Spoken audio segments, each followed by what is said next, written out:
Chapter 2193. Dad. At some point, Xianxia had been standing on the second floor, listening to their conversation in silence. When he heard this, he could not bear to listen any longer and suddenly said, "Dad, you don't have to be so afraid of this man anymore, right? Uncle Mu is no longer the head of the household and has nothing left. Do you have to be so wary of him? If you can't handle him, leave him to me. I know some brothers in the underworld. It won't be difficult for them to secretly take care of a poor boy with no power." "Bastard!" Jianghu looked up and scolded him. "You don't know your place. What brothers in the underworld? Don't tell me you're referring to those people from the Gu family again. Didn't I tell you not to associate with the Gu family? You're still bothering those people behind my back, aren't you?"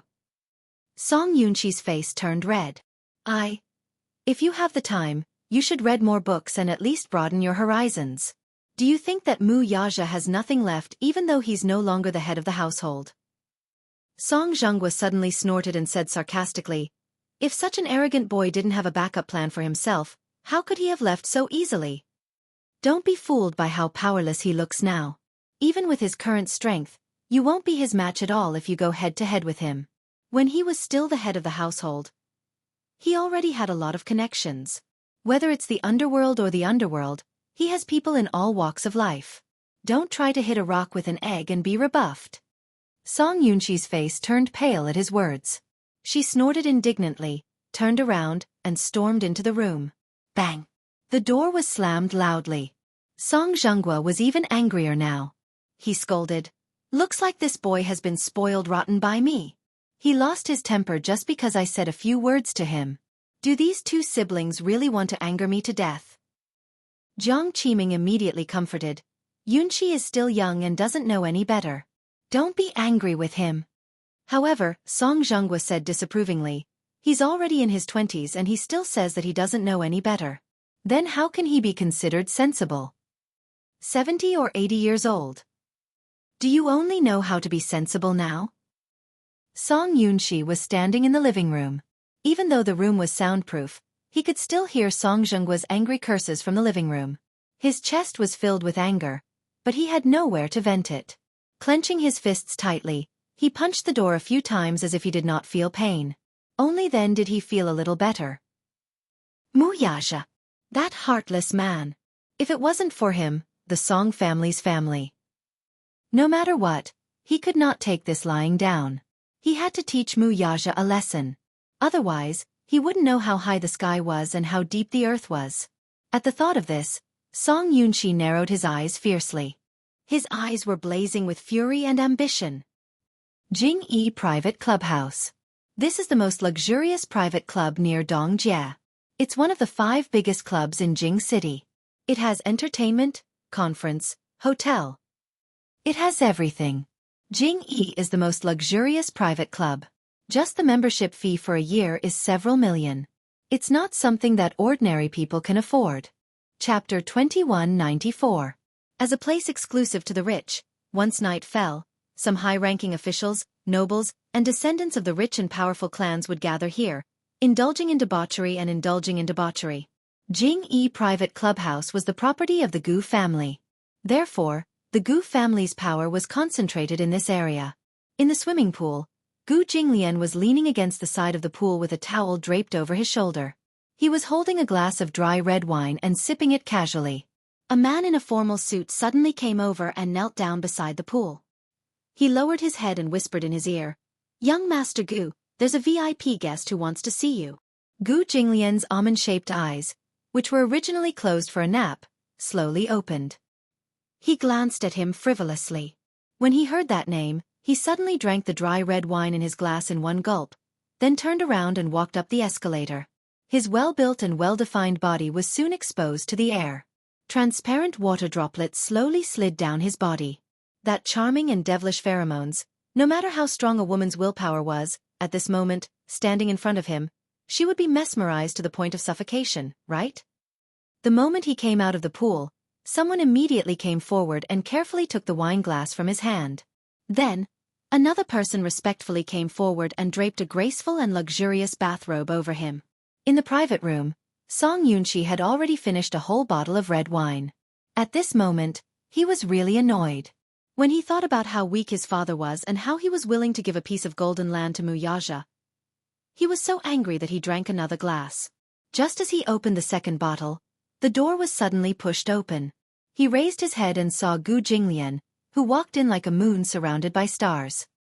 He forced a smile on his face and stood up respectfully. In front of this man, even if he was proud and arrogant, he still didn't dare to relax. "Young Master Gu." He chuckled and greeted politely. However, Gu Jinglian acted as if he did not hear her. He walked slowly to the sofa and sat down gracefully. Then, he crossed his legs and looked very noble. After coming out of the swimming hall, he changed his clothes, but his black hair was still a little wet and slightly messy, but it did not diminish his heroic spirit. Song Yunxi was not embarrassed by the arrogance and disdain he had shown from beginning to end. Instead, she smiled more and more flatteringly. To him, a man like Gu Jinglian should be so arrogant and superior. The more one mingled in this circle, the more they paid attention to their status. Since their identities were different, their statuses would naturally be different as well.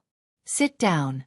Don't stand on ceremony," Gu Jinglian said lightly, then beckoned with his finger. Soon, a waiter came up and opened a bottle of Lafite. Song Yunxi silently sized him up.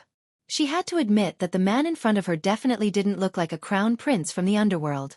Gu Jinglian's mother was one of the top 10 beauties in the capital back then, and he had inherited her beauty. His facial features were between genders, and his deep-set facial features were full of heroic spirit. However, his feminine eyes and exquisite nose and lips were definitely something that women could not compare to. Her beauty had nothing to do with gender. It was so beautiful that it was suffocating and breathtaking. Chapter 2195. His eyes in particular were captivating. The reason was that his pupils were different from those of ordinary people. His pure amber eyes were like top-grade and beautiful colored glass, flowing with light. He raised his eyelashes and raised his wrist to look at the time, as if secretly setting a time for Song Yunxi in front of him. He had always paid attention to the concept of time. Therefore, no matter who the person was, if they came to talk to him about something, they had to be concise and comprehensive within 30 minutes. Otherwise, he would not have that kind of patience. "Why are you looking for me? Speak."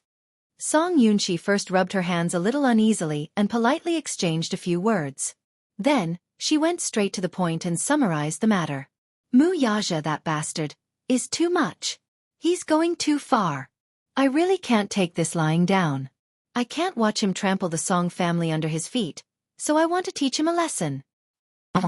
Gu Jinglian nodded slightly, curled his lips, and then smiled evilly.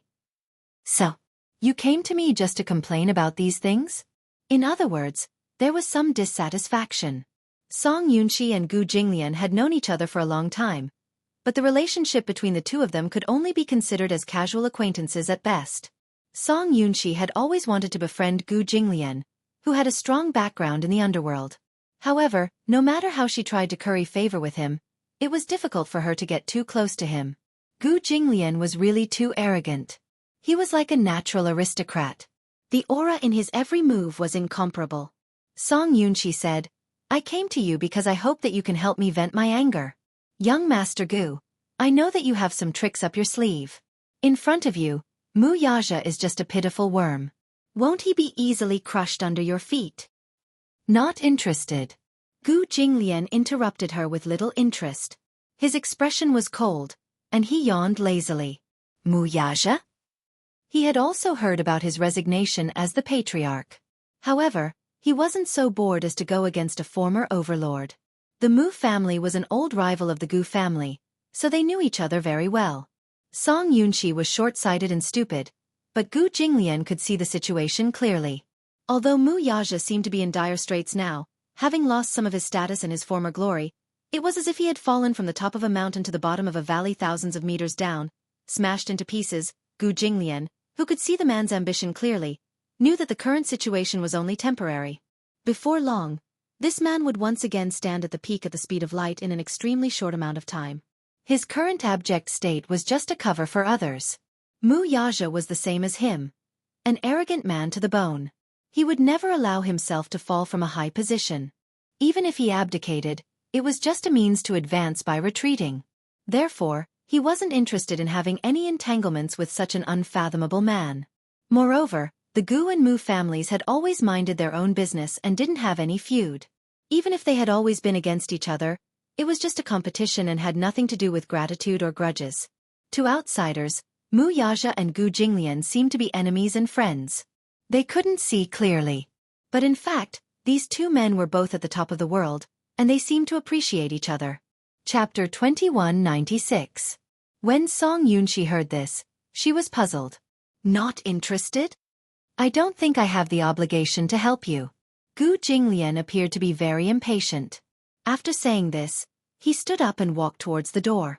Song Yunxi immediately stood up and said, "Young Master Gu, that's not what I meant. If you're willing to stand up for me, I definitely won't neglect you. You won't be short of remuneration either. As long as you can stand up for me, I definitely won't treat you unfairly." Gu Jinglian suddenly smiled and walked in front of him. He put his hands in his trouser pockets and bent down slightly to face him. He said evilly, "What makes you think that I'll provoke an enemy who's as powerful as me for a person whose name I don't even remember?" Song Yunxi's eyes widened in surprise. A cold glint flashed across Gu Jinglian's eyes. He reached out his hand and grabbed his chin with his slender fingers. He lifted his chin and sized him up. Song Yunxi's stubborn and unconvinced face looked so childish. Gu Jinglian suddenly tilted his head to the side. A sinister look appeared on his devilishly handsome face as he said, "For a man of Mu Yaja's stature, you either don't go against him, or you should be prepared to die together with him. Leave no room for negotiation and get rid of him completely." After a pause, he asked slowly, "How much are you going to pay?" "How much do you want?" "How much do I want?" Gu Jinglian seemed to have heard a funny joke and said coldly, "You don't seem to know the rules very well." "What do you mean?" Gu Jinglian patted his face. It was a humiliating action, arrogant and frivolous. Song Yunxi gritted her teeth because of this humiliating action. However, she heard him say, "Mu Yaja is worth hundreds of millions. Can you afford to buy his life?" As he spoke, he shook him off, smiled coldly, turned around, and lit a cigarette. Gu Jinglian took a puff of smoke and narrowed his eyes. He said casually, "Kid, this complicated world is not as simple as you think. Don't think that just because your father is the mayor, you have the right to come here and make a fool of yourself. Get lost." After that, the waiter draped the black suit over his shoulders, leaving the two empty sleeves beside him as he walked towards the door in a carefree manner. Song Yunxi couldn't stand it anymore. She stood up and shouted at his back, "Stop right there." Even though he had shouted those two words with great vigor, Gu Jinglian seemed to be disdainful of his words and left without a word. He didn't know where his confidence came from, or perhaps it was the bottle of red wine he drank. With the help of the alcohol, he vented all his dissatisfaction and humiliation. "I think you just don't have the guts, right?" He claimed to be the crown prince of the Gu family, but unexpectedly, he was also a coward. He said so much in a dignified manner, but in fact, he didn't dare to play with Mu Yaja. The dignified Gu Jinglian only has this much courage. After venting her anger, she finished. In her anger, Song Yunxi kicked the short table beside her. The wine glass on the table tilted and fell to the ground, shattering into pieces. The waiters in the private room looked at him strangely, or with a hint of fierceness. However, Song Yunxi was drunk. She didn't care whose territory she was in and shouted, "What are you looking at? A bunch of cowards." Huh. Chapter 2197. In the end, when he dragged his tired and drunk body and was about to leave, a group of men in black suddenly rushed into the private room. At this moment, Song Yunxi was so drunk that she was staggering. She glanced at the crowd and shouted unhappily, "What are you looking at? You guys." The man in the lead smiled majestically and said, "Young Master Song, you haven't paid your bill for tonight." "What bill?" Song Yunxi said angrily, "Didn't I just drink 2 bottles of red wine?" The man signaled with his eyes, and the waiter handed over the bill expressionlessly. Song Yunxi took it and glanced at it. She immediately exploded with anger. 88 million. Yes. Young Master Song, pay the bill before you leave. They were obviously making things difficult for him. This was the Gu family's territory. What he said just now was undoubtedly looking for trouble in their territory. If they heard that someone dared to humiliate their master, they would naturally think of ways to make Song Yunqi uncomfortable. 2 bottles of dry red wine for 8 million, plus the wine glass you broke, 880,000. Young Master Song, pay the bill. Bull*T. What kind of wine is so expensive? You're obviously blackmailing me, aren't you? Just pay directly. Don't talk nonsense with us. If you don't pay, we won't be polite. Song Yunqi slammed the table. She was drunk and was not afraid of them at all. She shouted with her tongue out. Do you know who I am? My father is the head of the sh*T organization. What can you do to me? Ha ha. When the group of people heard this, they roared with laughter. Song Yunqi was so embarrassed that her face and ears turned red. She thickened her neck and said angrily, What are you laughing at? One of them said contemptuously, Bull*T head of the sh*T organization. Even if the Heavenly King is here, he can't talk about the law. Young Master Song, you're standing on the Gu family's territory. Here, you have to follow our rules. If you don't pay, you can do whatever you want. Then don't blame us for being impolite. As he spoke, the man ordered his subordinates. Go! This brat dares to go back on his word. Show him some tricks.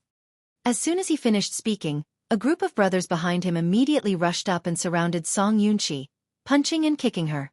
Song Yunqi was from the June team. After all, she had practiced martial arts. However, she was drunk after all. Her punches were light and without any strength. Soon, she was defeated and beaten to a pulp. 10 minutes later, at the back door of the clubhouse, Song Yunqi was kicked out like a piece of garbage. She fell to the ground with a bloody nose and a swollen face. That man mocks him.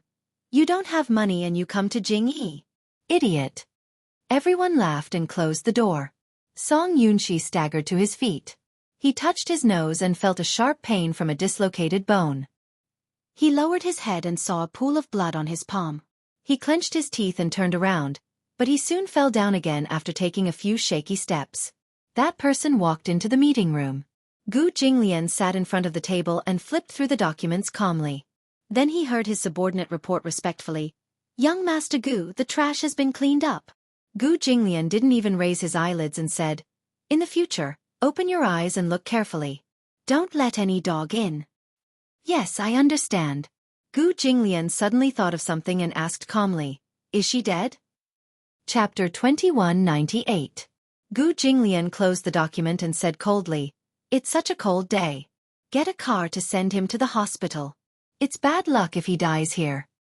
Okay. It's Lunar New Year's Eve tomorrow. Xianxia was reading in the study when Xianxia walked into the study. She rested her head on his shoulder and smiled happily. Her eyes were sparkling and she looked very excited. After Yu's reminder, she checked the calendar and confirmed that it would be Lunar New Year's Eve tomorrow night. She was overjoyed. After all, this was the first time she and Xianxia spent New Year's Eve together. She was looking forward to it. Xianxia, however, remained unmoved and continued flipping through his book. His emotions appeared to be calm as he hummed in acknowledgement. Oh! Xianxia was unhappy with his cold attitude. She pushed his book away and forced him to look at her. She said seriously, It's going to be Lunar New Year soon. Don't you look forward to it? Look forward to what? Xianxia was a little unhappy. You don't seem to be looking forward to the Lunar New Year? Xianxia was stunned for a moment before he smiled faintly. I've never celebrated the Lunar New Year before, so I feel that it's no different from other days. How is that possible? There are many things to celebrate the Lunar New Year. For example, today is the night before the Lunar New Year's Eve. You're not allowed to be busy. Let's prepare for Lunar New Year's Eve together. Before Lunar New Year's Eve, Xianxia started to get busy. First, she had to clean the house. Even though she, Yu, and Xiaoyichen had already cleaned the house, that was because they were not allowed to clean the house during the 3 days of the Lunar New Year. They did not want to lose their fortune. Hence, they had to clean the house and courtyard early in the morning on Lunar New Year's Eve to bid farewell to the old and welcome the new. Xianxia had already bought the fireworks and firecrackers in advance. Every New Year, they would set off firecrackers early in the morning and fireworks at night. This was an unshakable activity. In the living room, Yu had already prepared a brush, ink, paper, and inkstone. When Mu Yaja came to the living room, Xianxia was already sitting in front of the table with a brush in hand. She was thinking hard about how to write a few couplets. Xiao Yichen leaned on the side and muttered, "Mommy, is your calligraphy readable?" Yu said affirmatively, "Of course. Mommy's calligraphy skills are unquestionable." Xianxia said proudly, "Mommy has been practicing calligraphy since I was in university. You can say that I've made some progress in my studies." Mu Yaja came to her side and looked at the two Red Spring Festival couplets. At this moment, they had not written anything yet, so he asked, "What couplets do you plan to write?" Xia's mind was blank, and she didn't know what to write. Yu suddenly said, "Let's put up a sticker on the front door that reads, 'Heaven increases the years, people live longer, and when spring comes, families are blessed.'" He then took out two portraits of door gods, Yuqi Jingda and Qin Qiong. "I've prepared the portraits too." Xiao Yichen took a look and his lips twitched. "What's this? Door gods? Door gods?" Yu said, "Yuqi Jingda and Qin Qiong." Xiao Yichen was puzzled and asked, "Why do you want to put up these two guys?" Chapter 2199. Then I can do it too. Xiao Yichen flexed his muscles. "Draw a picture of me and paste it on the door. I want to be a door god too." Yu snorted and said disdainfully, "With your skinny arms and legs, you still want to be a door god." Yuqi Jingda and Qin Qiong are marshals under Li Shimin. The reason for this custom is that after Li Shimin ascended the throne, he couldn't sleep at night because he killed countless people and often had nightmares. Therefore, the officials suggested that Yuqi Jingda and Qin Qiong should stand guard at the door so that they could sleep well at night. Later, the palace sent an artist to draw these two people and paste it on the door. "Yu, are you an encyclopedia? You know so much." Yu said disdainfully, "Do you think I'm like you? Simple-minded." While the two little guys were bickering, Xianxia finished writing the couplet and showed it to them. "It's done." Mu Yaja glanced at it and was slightly surprised. The handwriting was clear and elegant. It was indeed beautiful calligraphy.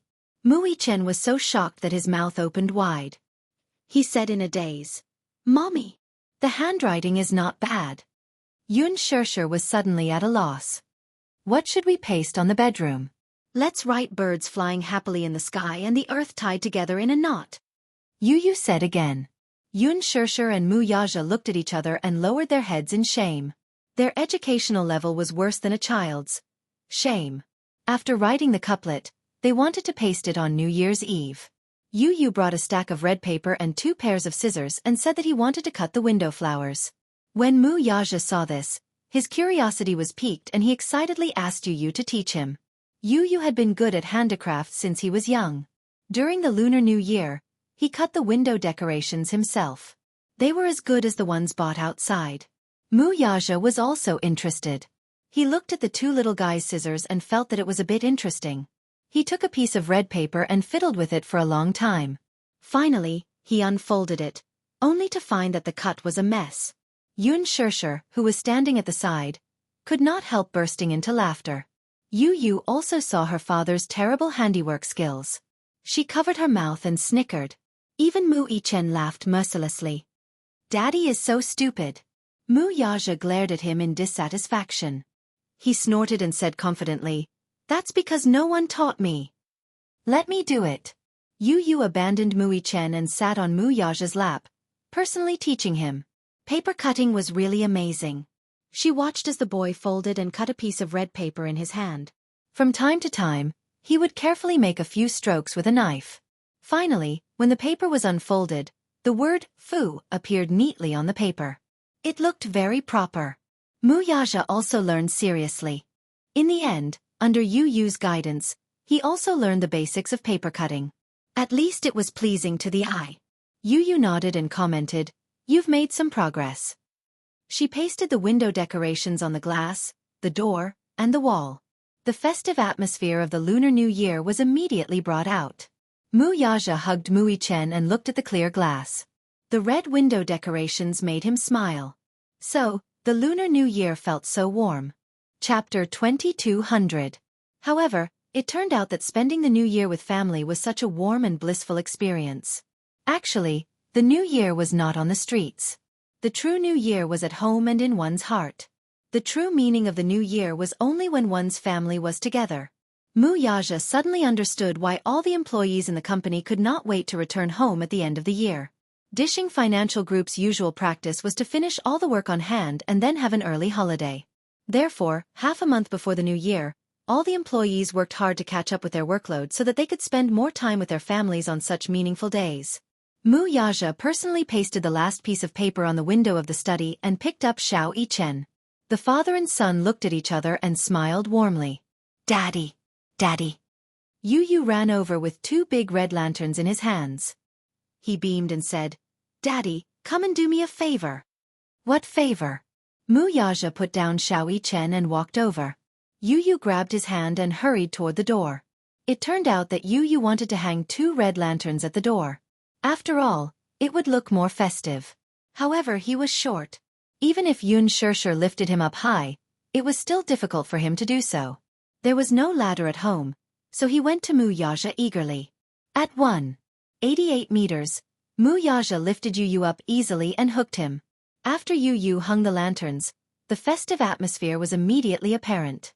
As it was nearing New Year's Eve, Xianxia drove to the supermarket and decided to buy the vegetables and meat for the New Year's Eve dinner in advance. She also prepared some dumpling wrappers to make dumplings. It was New Year's Eve, after all. It was a custom for everyone to sit together, make dumplings, and eat dumplings together. After buying the groceries, Xianxia suddenly thought of something and suggested, "Let's invite Xianxia to join us for the New Year's Eve dinner. It's just an extra pair of chopsticks with more people. It'll be livelier." Yu agreed and was quite interested. Xianxia did not have any objections. It was his first time celebrating the New Year with his family, so he felt that it would be livelier with more people around. Thus, Xianxia called Xianxia. When the call went through, she happily invited him.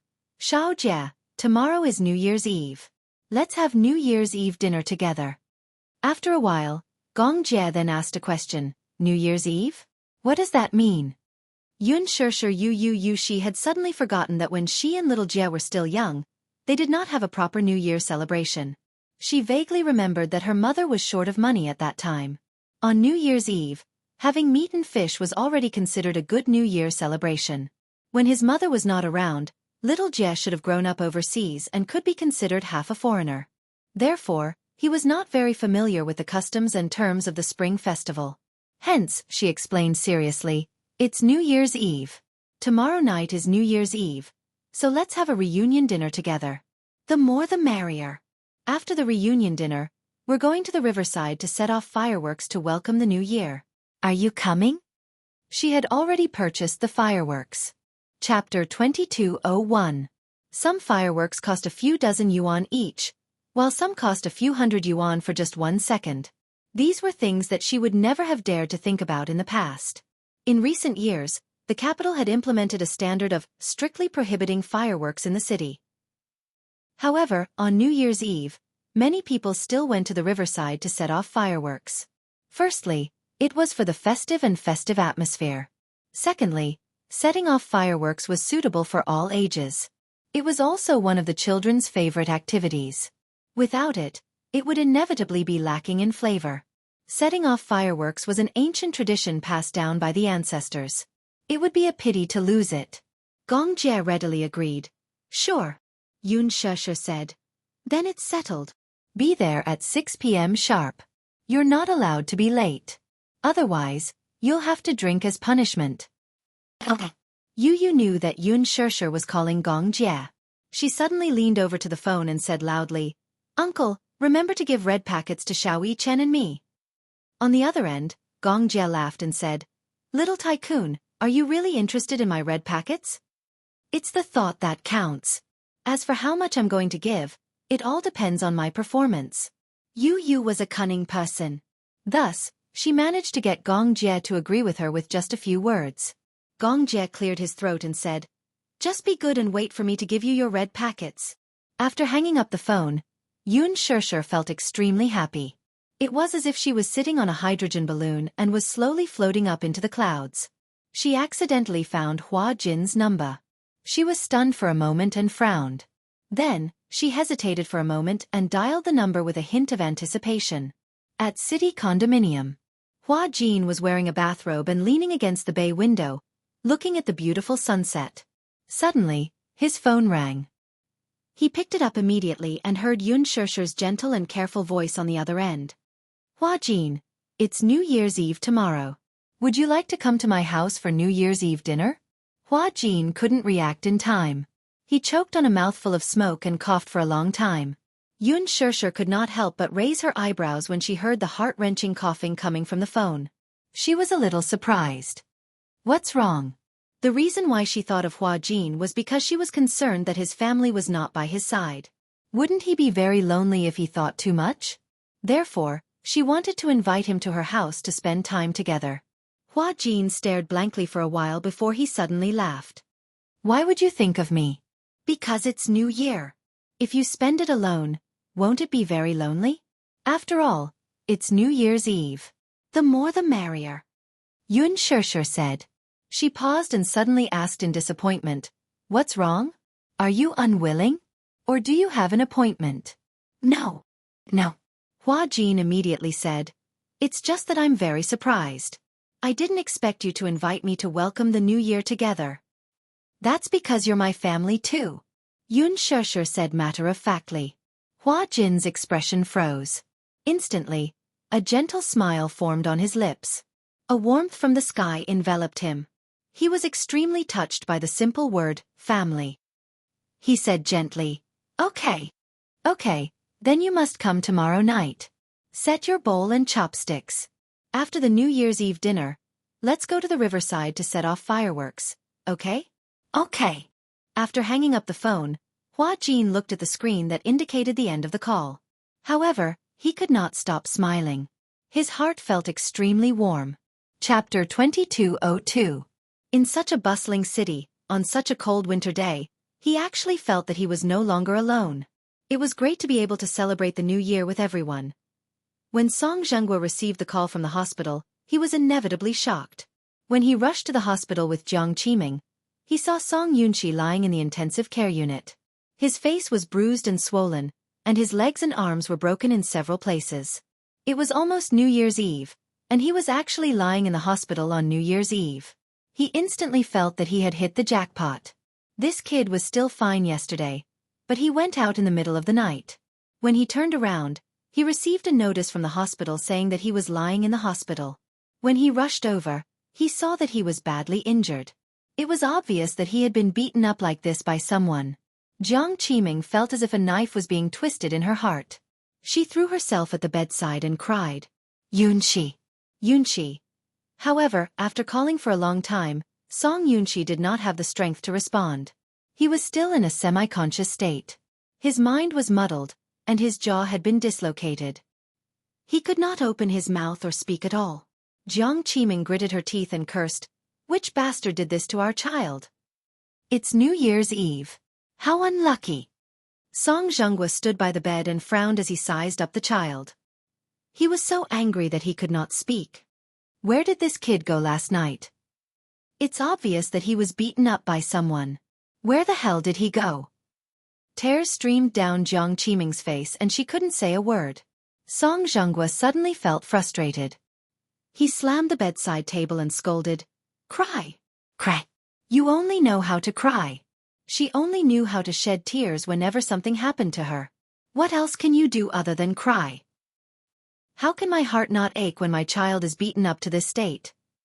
Jiang Qiming retorted aggrievedly. I don't know where he went last night. If you didn't receive the call from the hospital, I would have thought that he went to fool around again. You can't take good care of your daughter, and you can't discipline your son well. As a mother, can't you be more careful? Before Jiang Qiming could defend herself, a row of medical staff suddenly walked in from the door. When the head doctor saw Jianghu, he said politely, Mr. Song, nice to meet you. The doctor chatted with Jianghu for a while, then invited him to the office to analyze Yunxi's injury.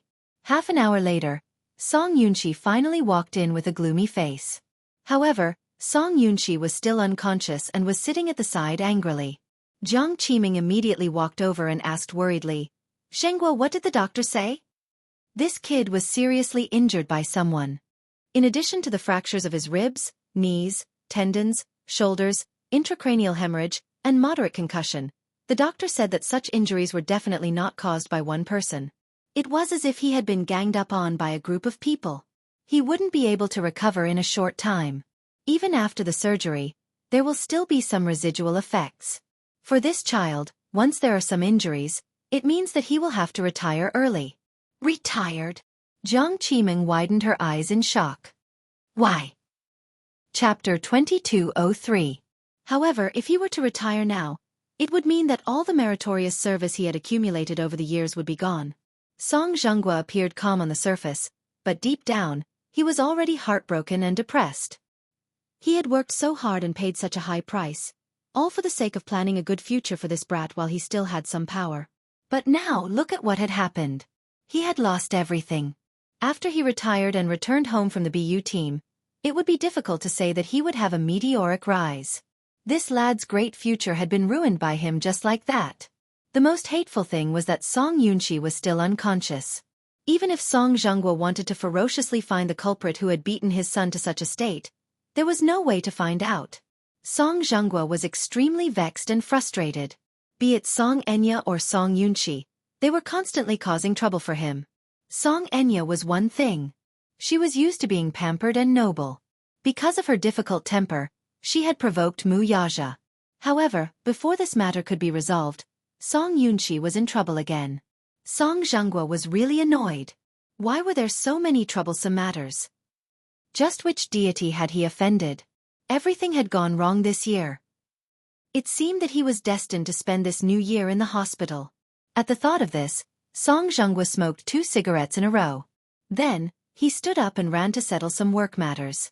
Jiang Qiming stayed by the bed and held Song Yunqi's cold hands with heartache.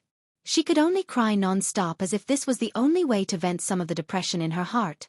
Early in the morning of New Year's Eve, Xianxia got out of bed.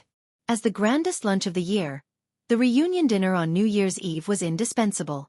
The family had to be complete, and the dishes had to be sumptuous. No matter where they worked, they had to return home covered in dust and sit at the table to have a reunion dinner and share the joy of family. There were also many things to pay attention to at the reunion dinner. The must-have dish for lunch was fish, which meant that there was more than enough every year. There had to be chicken, which meant good luck, tofu and cabbage, which meant happiness and wealth, fans, which meant longevity and good luck. Yu even prepared canned peaches, which meant escape from disaster and health. Xianxia was surprised. Even she had not thought of this. Lastly, there was good wine, which meant that life was everlasting and good.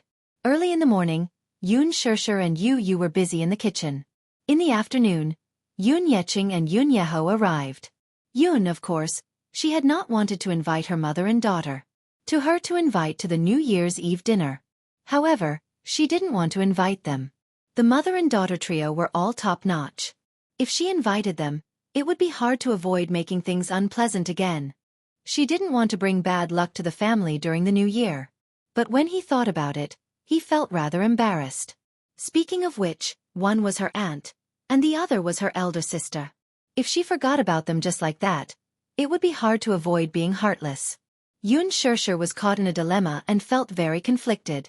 In fact, before this, Xianghu had called Yun Yeqing and told him that the family would have a meal together on New Year's Eve. Chapter 2204. Thus she said, "It's New Year's Eve. My brother and I will just eat at home. There's no need for us to gather for a meal."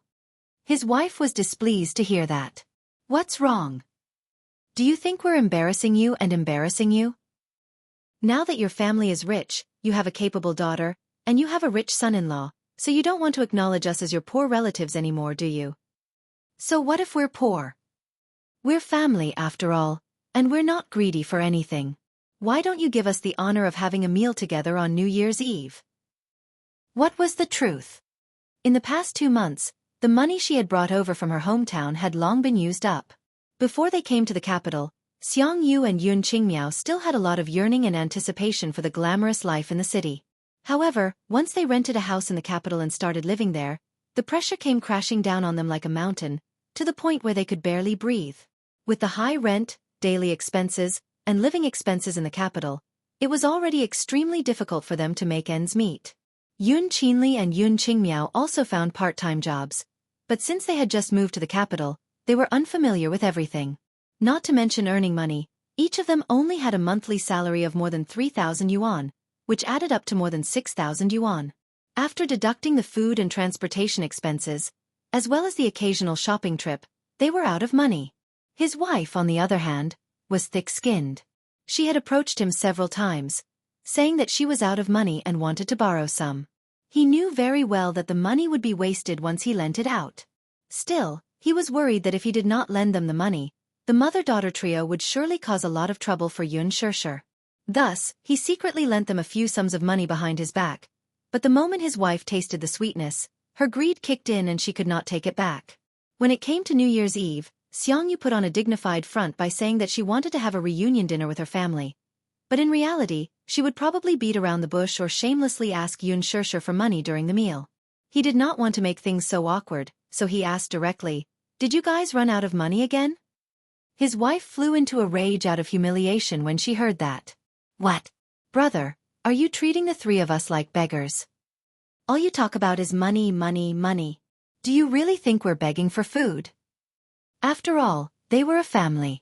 What was wrong with celebrating the new year together? Do you hate us so much that you don't even want to have a reunion dinner with us?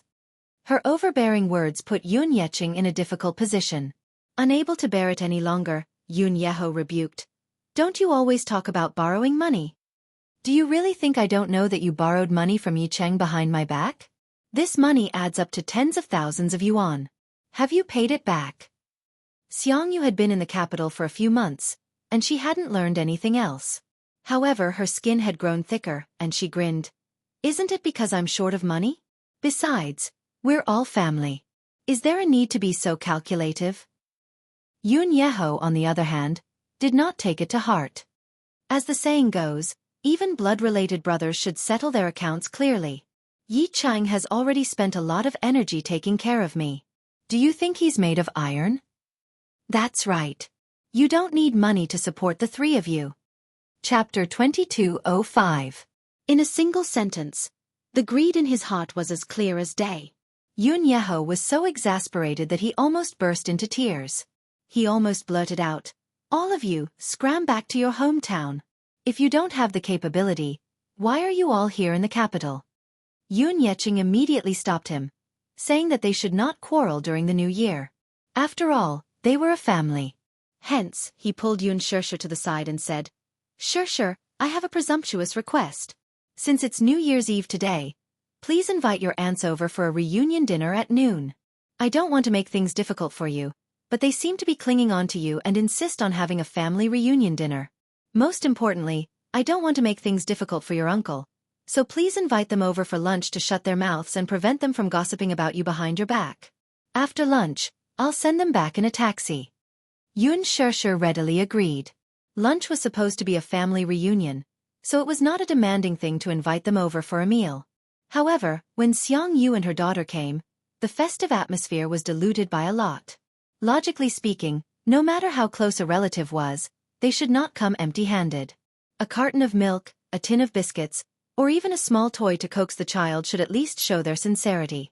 Although Yun Shirshir did not care about their etiquette, she could tell from their actions that they were sincere. But when Xianxia came to the door, not only did she come empty-handed, she didn't even bother to change her shoes as she barged straight into the house. "Wow! Shirshir, where's your big villa? It's so grand. I saw it the moment I entered the house. Only the rich live here, right?" Xianxia and her daughter had taken a taxi over, but they did not even have the time to pay for it. It was Yun Yeching who rushed over to pay for it after receiving a call. As soon as they entered the villa area, Xianxia was shocked by the rows of elegant villas. They actually knew that Mu Yaja's net worth was not low, and his living conditions were superior. However, when they saw him living in such an expensive villa, the greed and passion in their eyes could not be concealed. Yun Qingmiao and Yun Qinli stepped through the door.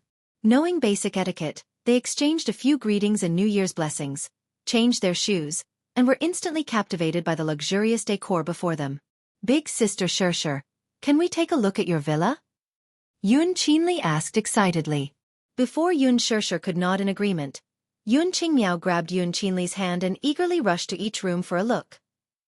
They grew up in the countryside and were used to living in houses made of mud and bricks. When they came to Beijing, they lived in rented houses that were dozens of square meters. They had only seen such luxurious villas on TV. Therefore, once he saw it with his own eyes, that kind of shock and yearning was indescribable. Fortunately, Yun Shishir had the foresight to lock the master bedroom and the two little guys' bedroom. Chapter 2206. Yun Qingmiao was so jealous that her eyes were almost red. Just as Yun Shishir walked over, the two sisters walked out in envy and asked, "Shishir, are all those beautiful clothes in such a big walk-in closet yours?" "Yes." Yun Shishir nodded, and Yun Qinli said enviously, "I'm so envious. There are so many clothes. If you change into one every day, it'll be enough for you to wear for a whole year." "You're exaggerating." Yun Qingmiao snorted and then said flatteringly, "Shishir is rich. Even if you buy one every day, you can wear different clothes every day." Yun Shishir's lips twitched. Her sister's compliment made her feel awkward. Many of the clothes were sent by sponsors. She had signed a contract with Louis Vuitton some time ago, so whenever Louis Vuitton released new designs, they would send her a few styles. There was a clause in the contract that stated that she had to wear the brand's clothes whenever she attended important events. In other words, many girls yearned to wear Louis Vuitton's clothes every day. But what about her? She clearly did not like it, but she was still forced to wear it when she went out. She could not voice her bitterness. She could not say it, though, or else the two sisters would say a few more words of jealousy. "You don't know how lucky you are." Just as Yun Shishir closed the walk-in closet door, she saw Yun Qingmiao and Yun Qinli running upstairs, hand in hand. The villa was already renovated when it was handed over. Although she did not go upstairs often, it was already renovated. There was also a sky garden, which she often took care of. Soon, she could hear the exclamations of Yun Qingmiao and Yun Qinli from downstairs. "These flowers are so beautiful. It's good to live in a villa. It must cost a lot to buy such a spacious place, right?" "Tens of millions, of course. In a place like the capital, every inch of land is worth gold, and a villa is unreasonably expensive. Say. That's why it's important to marry a good man. If Shishir didn't marry such a rich brother-in-law, would she be able to live in such a luxurious villa?" "That's right. For people like us, if we want to live in such a villa, I'm afraid we won't be able to earn so much money even if we spend our entire lives." Yun Shishir stood downstairs, holding her forehead in pain. Why did she feel uncomfortable listening to these words that sounded like compliments? Yu and Xiao Yichen did not seem to be in high spirits either. Yun Shishir felt even more guilty when she saw the unhappy expressions on the two little guys' faces. Mu Yaja heard the noise and walked out of the study. As soon as he walked out, he bumped into Xianxia, who was visiting the villa. He was stunned for a moment. "Auntie. Xiao Mu." Xianxia was the first to speak. "You look especially spirited in this dress today." Mu Yaja curled his lips into a lukewarm smile. His attitude was frigid as he turned to leave, ignoring him. Xianxia was rebuffed, her hot face stuck to a cold butt. She was embarrassed for a moment. Yu and Xiao Yichen suddenly looked at each other and smiled slyly. They tacitly squeezed in front of Xianxia and cupped their fists together. "Granny! Happy New Year! May you prosper! Give us the red packets." They were here to ask for red packets from her. Xiangxia's face turned green as she smiled awkwardly. If an adult were to say this, it would inevitably sound petty, but when it came from the mouths of two children, it felt more like a child's babble. Instead, she found it amusing and adorable. Naturally, she had to be generous when children asked for red packets. Chapter 2207. Besides, Yu and Xiao Yichen kept saying, "Happy New Year, fat fortune." How could she bear to reject them when they were so sweet-mouthed? Even if it was just for luck, she had to generously give them red packets. Xianxia, on the other hand, was stunned for a moment before her lips twitched uneasily. Who would have thought that these two children would ask for red packets in front of everyone? She originally thought that Yun Shishir and Xiao Yichen would not take the initiative to ask for red packets since they were young. Hence, she thought that she would just brush them off if she could. After all, she was already struggling to make ends meet recently. If not for the fact that she was really in a tight spot, why would she shamelessly come here to freeload on the reunion dinner? She had even shamelessly asked Yun Yeching to pay for her taxi fare. Were these two children deliberately making a fool of themselves by asking her for red packets at this time? She was at a loss as to what to do. Yu Yu's face fell when he saw her standing there in a daze, unable to get a red packet out of her. He could not help feeling a little disappointed. Don't tell me that Grandma didn't prepare red packets for Yu Yu and Xiao Yichen. How stingy! Xiao Yichen covered his mouth and chuckled before saying in disdain, Grandma, don't tell me that you can't even give us a few hundred yuan as red packets. It's New Year's Eve tonight. Not only did you come empty-handed, but you didn't even prepare red packets. Don't tell me you came here to freeload. The two little fellows echoed each other, and Xiangyu's face was completely stripped bare.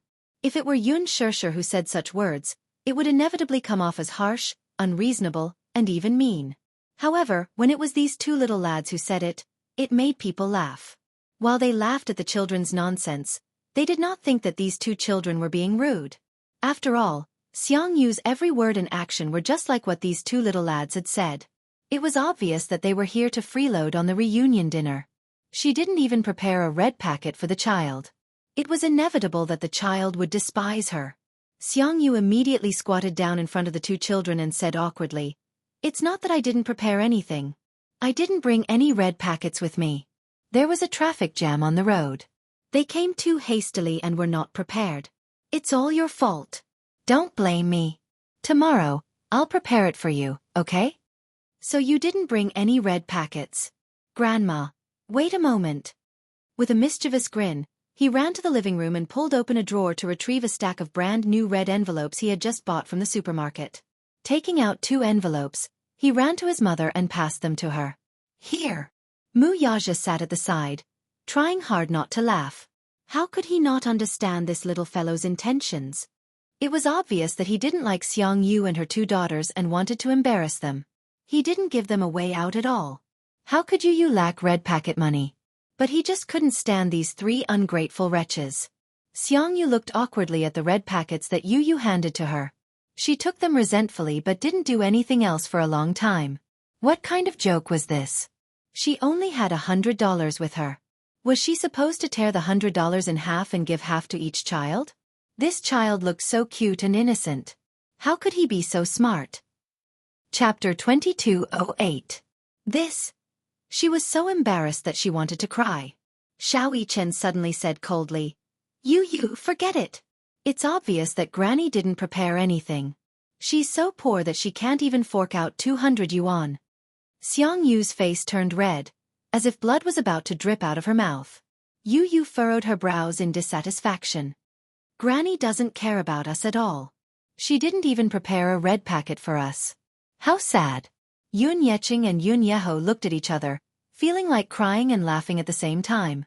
As for Yun Yeho, he did not know whether to laugh or cry. At the same time, he felt extremely ashamed of his wife.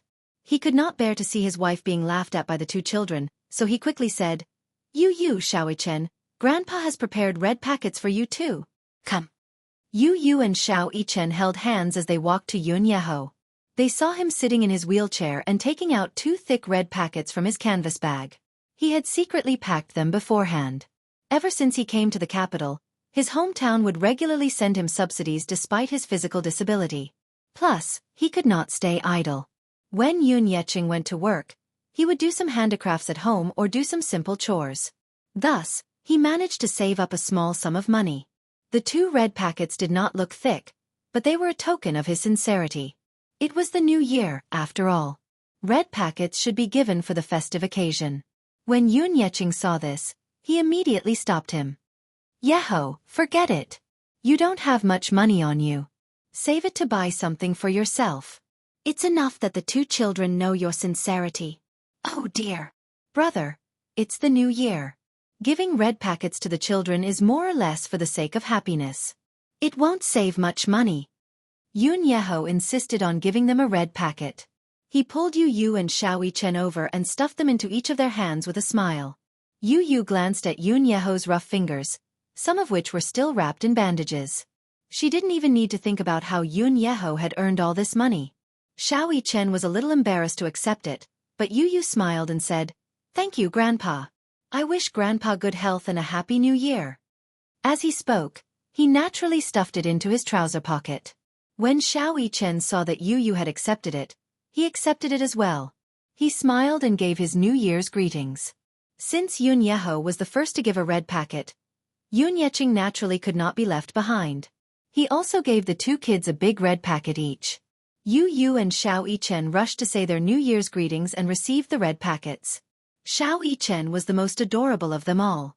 He even opened his father's red packet and stole a peek inside. Yu Yu leaned over to take a peek. Xiao Yichen immediately covered his mouth and asked warily, "What are you doing?"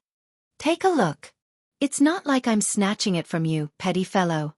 Xiao Yichen smiled slyly and reached out to snatch his red packet. "Let me see yours first." "No way." The two kids were in a mess.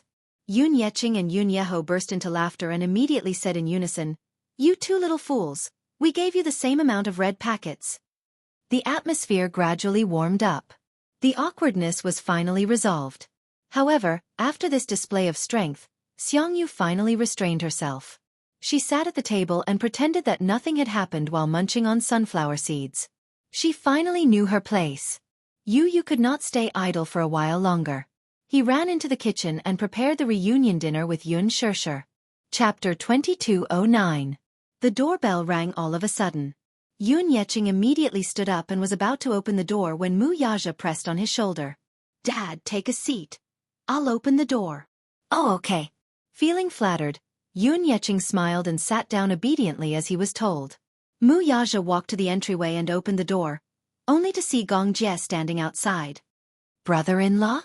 Gong Jie was a little surprised to see him opening the door. He raised a brow and greeted him naturally. Mu Yaja hummed in acknowledgement. Surprisingly, Gong Jie did not wear his trademark white windbreaker today. Instead, he wore a red shirt inside and a black coat outside. The coat was very long and went past his knees.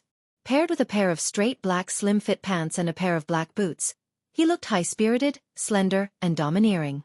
She didn't know if it was because it was a festive day, but his dark red shirt complemented his fair skin and deep eyes, making him look especially charming and cold. Few men could pull off a red shirt. With his hands in the pockets of his coat, he stepped in and scanned the living room. Although he was not familiar with the people sitting there, he still smiled. "Happy New Year. This is Shishir's younger brother, right?" Yun Yeching smiled. He had seen this young man once at Shishir's engagement party. As he looked too similar to Yun Shishir, he had a deep impression of him. When Gong Jie saw him, he greeted him with a standard British gentleman's etiquette and smiled. "Hello. Uncle, hello." "Hello, hello. Come, have a seat." Yun Yeching greeted him. "The reunion dinner isn't ready yet. Have some melon seeds and peanuts first." When Xiao Yichen saw Gong Jie, he immediately went up to him like a happy little bird. He jumped around him and chirped, "Uncle, Happy New Year. May you be prosperous." In other words, "Give me the red packet." Gong Jie was stunned for a moment. Then, he slapped his forehead heavily and lowered his head guiltily. He said in a remorseful tone, "Xiao Bao, Uncle forgot to prepare the New Year's money. What should I do?" Boom! Xiao Yichen's face crumbled as if the sky and earth had split open. He pursed his lips, looking very unhappy. What he was looking forward to the most today was Gong Jie's red packet. Last night, Yu Yu had secretly told him that Gong Jie was a super rich man. He was filthy rich and had a net worth of hundreds of millions. During the New Year last year, Gong Jie had sent Yu Yu a red packet. The way he sent the red packet was simple and crude. This guy had directly transferred $10 million to Yu Yu's account. Yu Yu was taken aback at that time. 10 million and in pounds. This was even better than winning the lottery. Xiao Yichen's eyes widened. Oh God! He had never seen such a sizable red packet before. The biggest red packet he had received during the New Year was from Mu Yaja. A few million was already an astronomical figure. Therefore, Xiao Yichen had been looking forward to Gong Jie's red packet. He had even prepared his bank account for it. In the end, Gong Jie told him that he had not prepared his New Year's money. Mu Yichen's face darkened at once. Uncle is so stingy. Chapter 2210. Gong Jie could not help but laugh as he carried the boy from behind and placed him on his lap. Mu Yichen, however, did not want to bother with him. Crossing his arms, he turned his face away in a huff, refusing to look at him. Gong Jie deliberately teased him by kissing his rosy cheeks. Seeing that Mu Yichen was not in a good mood and did not want to bother with him, he carefully squeezed his little hand and frowned slightly. Xiao Yichen, are you angry? Uncle, you're so petty. Why should I bother with you when you didn't even prepare a red packet? Xiao Yichen grumbled matter-of-factly. Coincidentally, Yun Qingmiao and Yun Qinli were coming down from upstairs. The two of them toured the villa, chatting as they went downstairs. However, just as they reached the living room, they saw Gong Jie sitting at the table with Xiao Yichen in his arms. Their faces turned cold as if a basin of ice water had been poured over them. Yun Qingmiao, in particular, looked extremely ugly. Her memory of this man was still fresh in her mind. During Yun Shishir's engagement ceremony, she had wanted to get close to Gong Jie to inquire about his identity, but all she did was lightly touch his sleeve and this man mercilessly splashed wine all over her. This had practically become a shadow in her heart. The moment she saw this man, she shrunk her shoulders in fear and did not dare to go to the table. Instead, she hid in the living room like a coward. Yun Qinli, on the other hand, was natural and unrestrained as she went to the table and sat down beside her mother. Mom. Shut up. Be quiet and don't talk nonsense. Her mother immediately warned her. Yun Qinli was naturally obedient. She obediently shut her mouth and didn't say anything more. On the other end, Gong Jie was still trying his best to coax Xiao Yichen, but Xiao Yichen seemed to be deliberately arguing with him and ignored him. Gong Jie was at his wit's end and could only take out a small and exquisite gift box from his pocket. He did not prepare a red packet because he felt that it was tacky. He had carefully prepared gifts for each of them. She had originally planned to give them the gifts after midnight on New Year's Eve. However, seeing Xiao Yichen's sullen face, she had no choice but to coax him. Little Yichen was sulking when he suddenly felt the man behind him raise his head and move his hand. The next moment, the man opened his palm in front of him, revealing an exquisite and small gift box. Yes, it's a New Year's gift for you. He coaxed gently. Little Yichen raised an eyebrow in surprise. He was clearly surprised. New Year's gift. Red packets are so tacky. The man's lips curled into a smile. I've prepared it for you. I think you'll like it. Xiao Yichen's eyes lit up slightly. He took it curiously and couldn't wait to open it. However, from the corner of his eyes, he caught a glimpse of Gong Jie's playful gaze. Then, he cleared his throat and pretended to be reserved. What gift is this? Open it and take a look yourself. You'll know. Xiao Yichen nodded and gently opened the gift box. Under everyone's gaze, Xiao Yichen took out a gorgeous key from the gift box. The key ring had a retro design and was carved with the texture of a luxurious yacht. It was especially exquisite and delicate, and one could tell at a glance that it was handmade. The design of the key was also very unique. It was designed to look down on the yacht. On the back of the key was a string of words in English. The star. It was especially shiny. Chapter 22:11. In particular, there was a 1-carat diamond inlaid in the center of the tail, which was dazzling and mesmerizing under the light. Putting everything else aside, the rare diamond inlaid in the key alone was priceless. Yun Qinli and Xianxia were immediately dazzled by the diamond on the key. They didn't know what kind of key it was, but the dazzling diamonds on the key were an eye-opener for them. If the diamonds were real, they would be worth a lot of money. Is this Mu Yichen's New Year's gift? Isn't it a little too extravagant? Mu Yichen was drooling uncontrollably. The Star was the world's top private yacht. This private yacht had only been launched 2 years ago after countless long construction periods. At that time, Gong Jie bought the ownership rights for £600 million. Everyone was curious about the luxury of the super-luxury yacht, and there were even many media outlets who followed it in a bid to see the world's top luxury yacht with their own eyes. The yacht was 170 meters long and had a wide hull. It was like a huge white castle on the sea, which fully illustrated the ambition and boldness of the yacht's builder. However, the yacht was not as luxurious as it seemed on the surface. Why didn't he take a look at the person who had bought the yacht? Just a yacht like this naturally couldn't meet his requirements. After Gong Jie bought the yacht, he towed it back to his shipyard and remodeled it. He even equipped it with excellent defense equipment. After some meticulous remodeling, its power was comparable to that of a battleship on the sea. Not only was it equipped with intruder detection and anti-detection systems, but it was also equipped with Germany's top missile defense system and a laser shield. The yacht was equipped with 2 helipads, many small speedboats and supply boats, as well as its own submarine and submarine cabin. The submarine could dive into the water at a depth of 160 feet, and could enter the cabin directly from the bottom of the yacht. Hence, its owner could board the yacht without anyone noticing. Gong Jie also hired an 80-person crew. The extravagant spending made Mu Yichen dumbfounded. His eyes widened in disbelief. He often paid attention to the news about the Star, the world's most luxurious yacht. He had read about it before.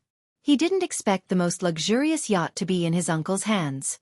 Now, as a New Year's gift, his uncle actually gave him this yacht as a New Year's gift. Xiao Yichen was speechless. He narrowed his eyes faintly as the boy's drooling words echoed in his ears over and over again. Gong Jie is a super rich man, so rich that he's oozing with oil. His personal wealth was enough to buy many first-tier developed countries. He was very rich. Very rich. Rich. Money. Xiao Yichen was dumbstruck as he held the keys to the yacht in his hands. It was as if a pie had fallen from the sky and hit him so hard that he was disoriented. It was said that the yacht had been bought for 600 million pounds. Including the cost of the modifications and equipment in the later stages, it would not be difficult to double the price. Even if it was 1 billion pounds, how much would it be in RMB? Xiao Yichen did some calculations in his mind. Chapter 22:12. Why? You don't like it? I like it, I like it. Xiao Yichen nodded profusely as though he was afraid that Gong Jie would regret it and take it back. He quickly hugged the gift in his arms and giggled. He no longer looked cold and aloof as he hugged Gong Jie's neck and rubbed his handsome face intimately. Thank you, uncle, for the New Year's gift. I like it very much. As long as you like it.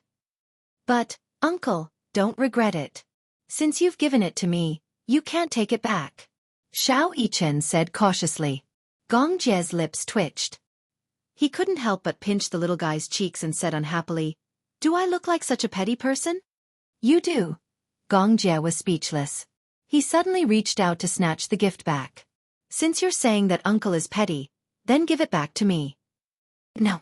Xiao Yichen quickly protected him and jumped down from his body. He ran toward Mu Yaja and climbed onto his body. He hugged Mu Yaja and complained, Daddy, you have to protect me. Don't let uncle take my gift away. Gong Jie's eyebrows twitched violently as he gritted his teeth. This rascal. He didn't know how to be grateful at all. Didn't he know that this yacht was very expensive? Giving this yacht to this rascal was like cutting off a piece of his heart. He gave it to him, but he didn't even say a word of thanks. He even complained to his father. He just wanted to hear him say, Uncle is so generous. In the end, he said that he was petty. How could he not be angry? Mu Yaja face-bombed and didn't know whether to laugh or cry. Xiao Yichen, your uncle has plenty of money. He doesn't care about this yacht. Don't guard against him like he's a thief, okay? Gong Jie was speechless. Thief. His brother-in-law wasn't cute at all. Why were his words so unpleasant? What did he mean by guarding against a thief? When Yu heard the commotion in the living room, half of her head popped out from the kitchen. When she saw Gong Jie sitting at the table with a gloomy face, she exclaimed in surprise, Uncle Gong, you're here? As soon as Xiao Yichen saw Yu, he waved the yacht keys in his hand and flaunted, Yu, look! Uncle gave me a luxurious yacht as a gift. Private luxury yacht, Yun Yeqing and Yun Yeho. While Xianghu and Yun Qinli were even more taken aback by this development. They were all curious as to what kind of gift Gong Jie had given the little guy. Mu Yichen was so excited that he was dancing with joy. In the end, when they heard that it was a luxury yacht, everyone except Mu Yaja was dumbfounded. Yacht. Yun Qinli found it hard to believe. How could he really give him a yacht? At most, it should be a one replica, right? Mu Yichen was such a young child. If he really gave him a luxurious yacht, it would be too extravagant. How rich did this person have to be so extravagant? Yun Yeqing, on the other hand, felt that Gong Jie's gift was too expensive. Regardless of whether the yacht was a replica or a real one, just the intricate diamond carvings on the keys were worth a fortune. Was such a gift not a little too expensive for a child? Yu shuddered when she heard that. Inwardly, She cursed Gong Jie for being so extravagant as to give Xianxia a yacht. She immediately walked up to Gong Jie, spread her hands, and asked with a smile, "Uncle, have you prepared my New Year's gift?" Chapter 22:13. Gong Jie glanced at Yu Yu, only to see that the little guy was looking at him with sparkling eyes, as though he was looking at a rich old man. He spat out a mouthful of blood. Gong Jie couldn't help but feel hurt. He clutched his chest and said sadly, "I prepared gifts for you, but I'm being called stingy. Yu Yu, hurry up and comfort my hurt heart." Upon hearing this, Yu Yu immediately walked over, climbed onto his lap, and sat on his lap. His tender little hand gently stroked his chest as he consoled him seriously. "Good boy, don't be angry, don't be angry. Uncle, don't stoop to his level. He hasn't seen the world, but I have. I know that you're rich and generous, so I won't call you stingy." Yu Yu's gentle consolation didn't heal Gong Jie at all. Instead, he wanted to vomit blood even more. These two nephews weren't cute at all. Gong Jie said stiffly, "I didn't prepare a gift for you." "Why?" Yu Yu bit his tender little lips in grievance. He pointed at Xianxia and complained, "You gave him a luxurious yacht, but you didn't prepare a gift for me." Gong Jie gritted his teeth and grabbed his beautiful chin. He lowered his voice and said, "Little brat, the amount of money under your name isn't any less than mine. How dare you come here and suck my blood?" Yu Yu's expression changed.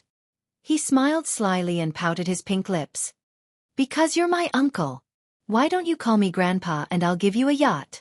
Gong Jie was speechless. Yu Yu continued, "You have to know that I won't obediently address anyone who comes here just because they're related to me by blood. Uncle, don't pretend to be obedient after getting such a good deal. If you don't prepare my gift today, he.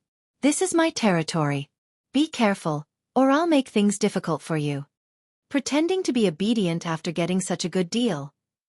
Gong Jie was so angry that he almost choked. "I'll call you Grandpa, and you'll give me the ancient castle that you bought from the auction. How about that?" "Sure, call me that if you dare." Gong Jie immediately called out, "Grandpa!" Yu Yu was speechless. The little kid's face turned green. He said fiercely, "How shameless!" Gong Jie playfully stuck his tongue out. Then, he rubbed his head lovingly and smiled. "All right, I won't tease you anymore. I've also prepared a New Year's gift for my son." "What gift?" Gong Jie whispered into his ear. "Haven't you been eyeing Victoria Island, which I bought last year? I'll give it to you." "Of course, you, of course. Gong Jie hummed in response. "Are you touched? Uncle is so generous. I love you so much." Yu Yu hugged his shoulders and cheered excitedly, beaming from ear to ear. Gong Jie said proudly, "Aren't you going to express your gratitude to Uncle?" Without hesitation, Yu Yu lifted Gong Jie's chin with one hand. His tender little face slowly inched closer to his handsome face. Then, he gracefully kissed his thin lips and said, "Thank you." This was his way of expressing intimacy with Xianxia. It had become a habit. However, Gong Jie was shocked by this intimate kiss. He widened his eyes and touched his lips with his fingers. He was a little surprised. "Yu, you're taking the opportunity to molest me." Gong Jie complained. Chapter 22:14. Gong Jie retorted coldly, "So your way of thanking me is to steal my first kiss?" Tired face. Yu Yu sucked in a breath of cold air. His eyes widened in shock as he stared at him in disbelief. Clearly, he was doubtful of his words. "So," Yu Yu suddenly inched closer to him and said teasingly, "Uncle is still a pure and innocent little virgin?" T. Gong Jie's face turned red. He was so embarrassed that he looked like he was about to bleed. He said in all seriousness, "Uncle has been on the battlefield since he was young. I've been to many battles and have given pointers." T. Yu Yu covered his mouth and snickered. "Giving pointers? Giving pointers to you?" Gong Jie was beyond embarrassed. He was in his 20s, yet he was being mocked by a 7-year-old boy. He couldn't take it lying down. Gong Jie glanced at Yu Yu, who couldn't stop snickering, and said coldly, "Humph. I'm not going to stoop to your level." He. Stubborn. Yu Yu mocked him. Suddenly, he thought of something and shook his head. No wonder I sensed an ascetic aura from you the first time I saw you in person. It turns out that uncle is so pure. Come, do you want me to teach you how to kiss? Go away. Gong Jie pushed him away in disdain. However, Yu seemed determined to tease him. He wrapped his arms around his neck and pouted, wanting to kiss his thin lips. Little Jie, you're here. Yun Shishi's voice suddenly rang out. Yu stopped in his tracks. Both he and Gong Jie looked back and saw Yun Shishi standing at the kitchen door, smiling like a flower. You're just in time. Dinner is about to be served. With that, Yun Shishi went back into the kitchen. Yu shot him a look. Why aren't you helping mommy? Gong Jie replied with a then stood up and went to the kitchen. In the kitchen, Yun Shishi was seriously preparing the soup. She put in a spoonful of chicken essence and scooped up a mouthful of soup. She carefully blew on it and gently took a sip to taste it. Seeing this, Gong Jie's eyes could not help but curve into a gentle smile. Following that, he silently moved closer to her and suddenly reached out his hand to hug her waist from behind. He gently rested his chin on her shoulder. Yun Shishi was startled. She turned around and saw that it was Gong Jie. She heaved a sigh of relief and said angrily, Xiao Jie, why didn't you make a sound when you walked in? You're like a cat. That's because big sister is too focused. Gong Jie glanced at her hand. Are you making soup? Yes. Do you want to try the pork rib soup? Gong Jie nodded, looking very expectant. Just as Yun Shishi was about to start, Gong Jie suddenly reached out and held her hand. He took a small spoonful from the spoon in her hand and gently took a sip.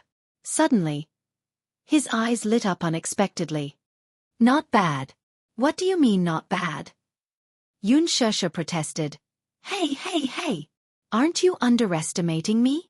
Is my cooking as bad as you think? I've never tried your cooking before. This is probably the first time, right? Yun Shishi was the most annoyed. What do you mean by the first time? I used to cook noodles for you when we were young. Gong Jie broke out in a cold sweat and said coldly, Instant noodles count. Why doesn't instant noodles count? You don't even know how to cook instant noodles. Gong Jie was speechless. Please, that was because he was lazy. Gong Jie said again, Give me a piece of pork rib to try. Chapter 22:15. Yun Shishi nodded and carefully picked up a piece of pork rib with her chopsticks. She carefully held it in her hands and blew on it gently, afraid that the pork rib would scald him. Be careful, it's hot. Gong Jie was envious and was about to take a bite out of it. Suddenly, a broad palm appeared out of nowhere and pushed him to the side.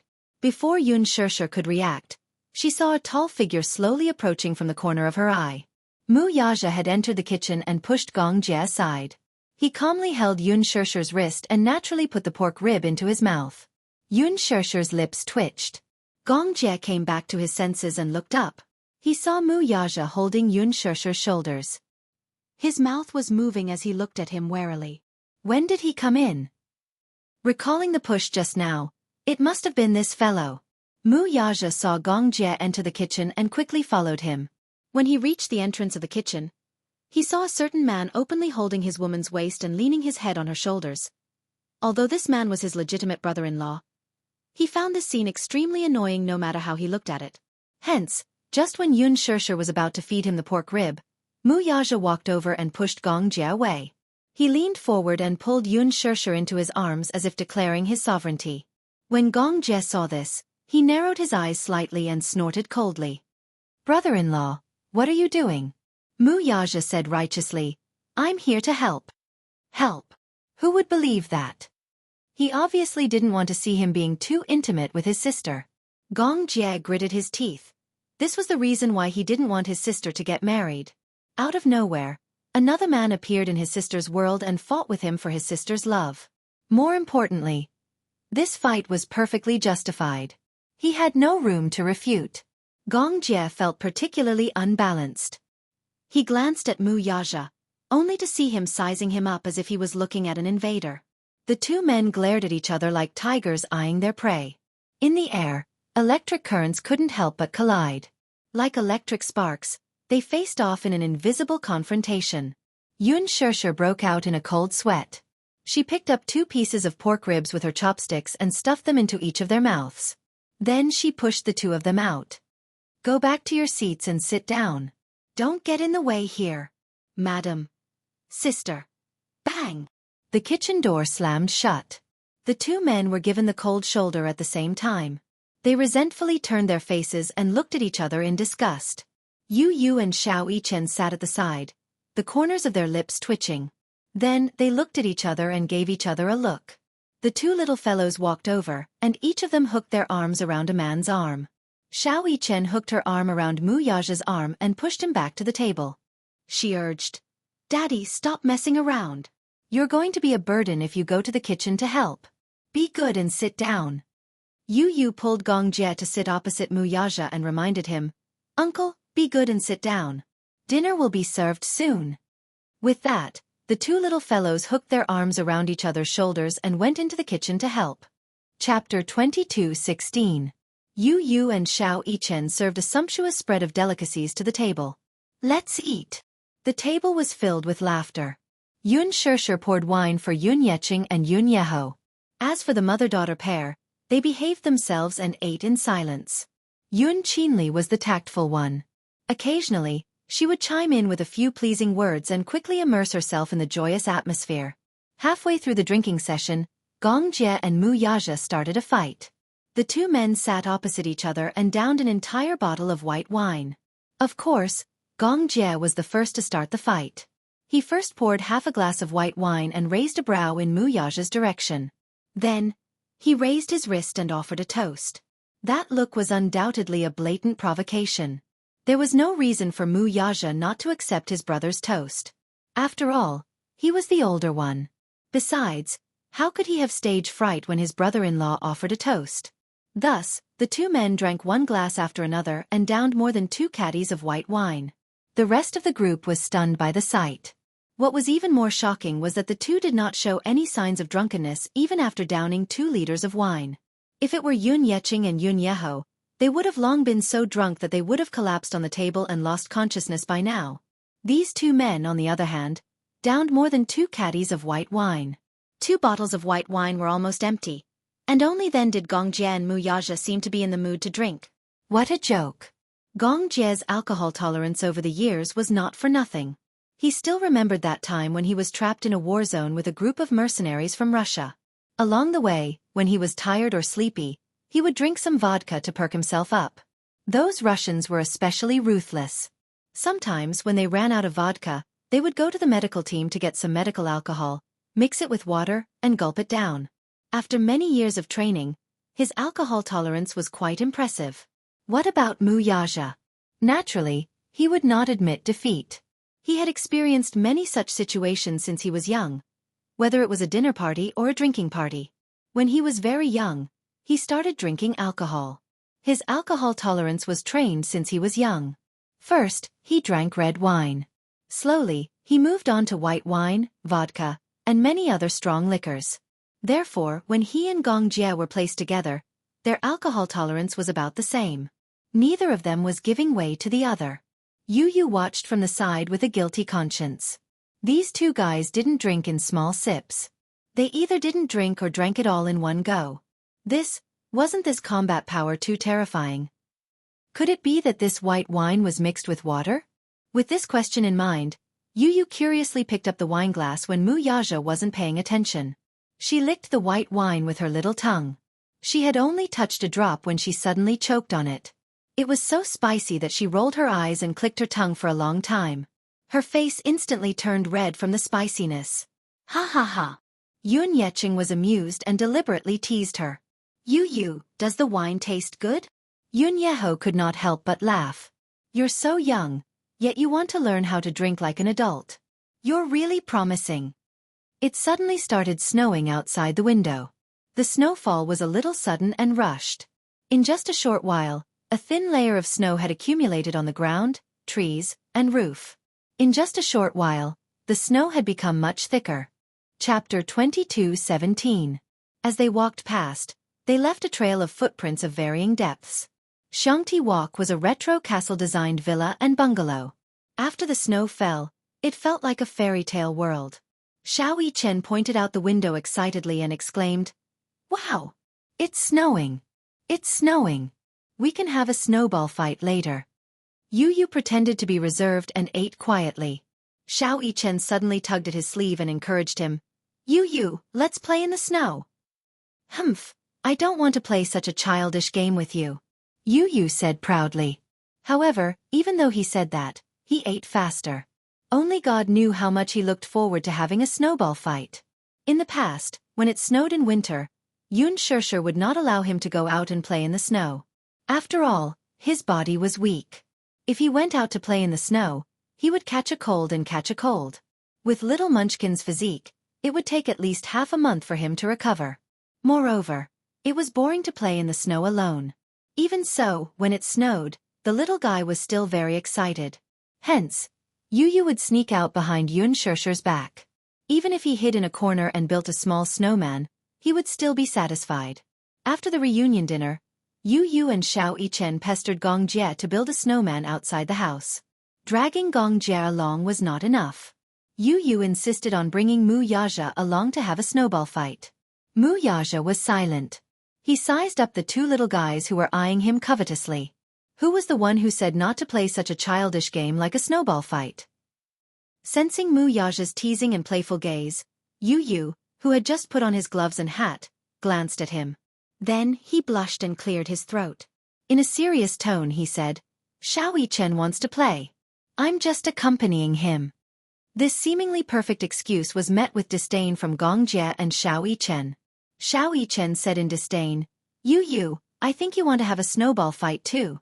If you want to play, just say it. What do you mean by playing with me?" Yu Yu's face turned even redder. "Shut up. Who said I wanted to play? Weren't you the one who kept encouraging me to have a snowball fight? Didn't I do it to accompany you? What a pretentious excuse." Xiao Yichen blurted out an idiom. "You obviously want to play. Who said so? I'm just playing with you." "It's you who wants to play." Just like that, the two little guys bickered and led Xianxia and Wuxia out to play in the snow. Xianxia couldn't help but worry. Yu Yu and Xiao Yichen knew their limits. Wuxia and Xianxia wouldn't turn a simple snowball fight into a bloody war, would they? She couldn't help but shudder. Yun Yeqing and Yun Yeho were already half drunk. Xianxia helped them up to the guest room on the second floor to rest. When she went downstairs, she saw Jianghu standing at the staircase, looking at her uneasily as if she had something to say to her. "Auntie, is something the matter?" Sure, it's like this." Chapter 22:18. I don't have enough red packets for the children this year, but I'll definitely make up for it next year. Xianxia was stunned for a moment before her lips curled up. Red packets are just a way to express our sincerity and happiness. Don't take it to heart. I'm already very touched that you're so understanding. As she spoke, she suddenly sized her up cautiously and asked in a roundabout manner, Sure, did your father buy this villa?" "HM?" Xianxia shook her head and smiled. "My husband bought this villa. He originally planned to use it as our wedding home, but he said that it's too stingy to use it as a wedding home." Her nonchalant words set off waves of shock in Xiangyu's heart. Yun Qinli and Yun Qingmiao, who were sitting at the side, also pricked up their ears to eavesdrop on the couple's conversation. When they heard Xianxia casually say that this villa was too stingy to use as a wedding home, they could not help but feel envious. This villa was small. It was more than 300 square meters in size, not including the 2 basement floors. With 4 floors and a small attic, there were a total of 8 rooms. It would not be a problem for 4 generations to live under the same roof. How could a newlywed's wedding home be called small? Wasn't her tone a little too arrogant? Yun Qingmiao could not help muttering secretly, "What does this brother-in-law do for a living? Why is he so rich?" To be able to hold such a grand wedding on a private island, brother-in-law must have a powerful background. Is there a need to ask?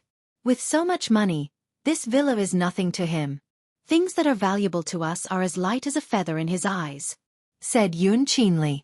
Yun Qingmiao's eyes turned redder as she bit her lower lip hard. Sometimes some things were really unfair. It was really unfair. How much did Yun Qingmiao yearn for such a villa? It had 4 floors above ground and 2 basement floors, including the attic. It was a spacious villa with a garden, and the luxurious decor was unbelievably beautiful. Such a villa was located on a piece of land where every inch of land was worth its weight in gold. If she wanted to own it, she would not be able to touch it even if she spent her entire life. Xianxia, on the other hand, had easily obtained all of this. Why? Wasn't it because she had married a rich husband? If brother-in-law wasn't so rich, with Xianxia's standard, how could she afford to live in such a high-end villa area? Qinli was also very jealous. If she could stay in such a villa for a night, she would be very happy. She felt that the girl who lived in such a villa was like a high and mighty princess, elegant and arrogant. However, she could only imagine all of this. You think this villa is too small? Xianghu said enviously. This villa is already very big. You two are newlyweds, and it's already very spacious for you two to live together with your two children. There's no need to buy more, right? The new house has already been decided. Wuxia has already made arrangements. Before the wedding, they will probably move to the new house. New home? When Xianghu heard this, her eyes widened slightly. She asked curiously, "Has your new home been decided?" "Yes." "Where?" "Cloudy Mountain Shi." "Cloudy Mountain Shi." Yun Qingmiao suddenly stood up in agitation. Yun Qinli glanced at her and found her agitation abnormal. What's wrong? Chapter 22:19. Surprised, Xianghu asked, "How did you know?" Yun Qingmiao replied, "Because I know a celebrity who's staying there. I heard that she spent hundreds of millions to buy a mansion in Yunshan Shi. Some reporters snuck into the villa and took a few shots. It's really beautiful." Hearing this, Xianghu was speechless. Yun Shishir curled her lips expressionlessly and said, "Yunshan Shi is a property that Yaja personally developed. Since this villa has a special meaning to him, we probably won't be moving after we move in." Yunshan Shi was located on a mountain with excellent feng shui. The environment was elegant and charming, and the scenery was picturesque. Previously, the Mu group had spent a huge sum of money to pave a mountain road for ease of transportation. Now that the underground tunnel was about to be completed, it should be much more convenient to travel from the city. Xianghu pressed, "What about the villa here?" "It's probably vacant for the time being." "Vacant?" Xianghu bit her lip regretfully and sighed. It's such a pity for such a beautiful villa. Actually, there was a hidden meaning in her words. She was hinting to Yun Shishir that it would be a pity for such a beautiful villa to be vacant and unoccupied. It was not for sale or rent. Since it was vacant, it was better for them to live in it. This way, they could save a sum of money on rent, right? However, Xianghu was tactful and could not say this out loud, lest she appear too thick-skinned. Hence, she could only beat around the bush and remind Yun Shishir to take the initiative to invite them to move into the villa. Yun Shishir was smart enough to understand what Xianghu meant, but she pretended not to understand and smiled. He has many properties under his name, and most of them are vacant. He might auction off a few of them in the future. Yun Qinli suddenly asked curiously, "Sis Shishir, what does brother-in-law do for a living?" "He's also rich. With so many properties under his name and such a huge villa, his net worth should be hundreds of millions, right?" Yun Shishir only smiled and turned around to clear the table. Xianghu glared at them. In front of Yun Shishir, she pretended to be exasperated and said, "Qingmiao Qinli, learn more. Don't just be envious of how happy Shishir is now. She also suffered a lot back then. Now that her life is better, it's all because she has a good eye for people and married such an outstanding person like your brother-in-law. So, when you guys are dating, keep your eyes open and find a good match. In the future, you can live a good life like Shishir." Yun Shishir's movements suddenly stiffened. On the surface, Xianghu's flattering words fell into her ears, but they were especially unpleasant. What she was implying was that the reason she could live such a good life was all because of men. But what made her uncomfortable was that she made it sound as if she had chosen to marry Wuxia because of his wealth. But in reality, no matter if it was poor, rich or poor, even if it was just a small house, she would be satisfied. The definition of home was not how big it was. Instead, it was home where she could see the person she loved and live in harmony and warmth. That was her ideal home. Yun Qingmiao and Yun Qinli were still saying enviously, "Sis Shishir is so lucky to be able to meet such a perfect man like brother-in-law." Chapter 22:20. Yun Shusher turned around and smiled sweetly all of a sudden. I'm indeed very lucky. The man I love loves me back. This is a blessing that many people can only wish for. How can love alone be enough? Love is important, but material things are also indispensable. Yun Qingmiao said matter-of-factly. As the saying goes, all things are sad for a poor couple. When looking for a man, it's better to pick one with good qualities. Her mother chimed in. Shusher, look. Qingmiao isn't young anymore. She's older than you. Your child is already 7 years old, but she's still single. Why don't you take a look and introduce a good man to us? Yun Qingmiao stomped her feet in embarrassment. Mom, what are you talking about?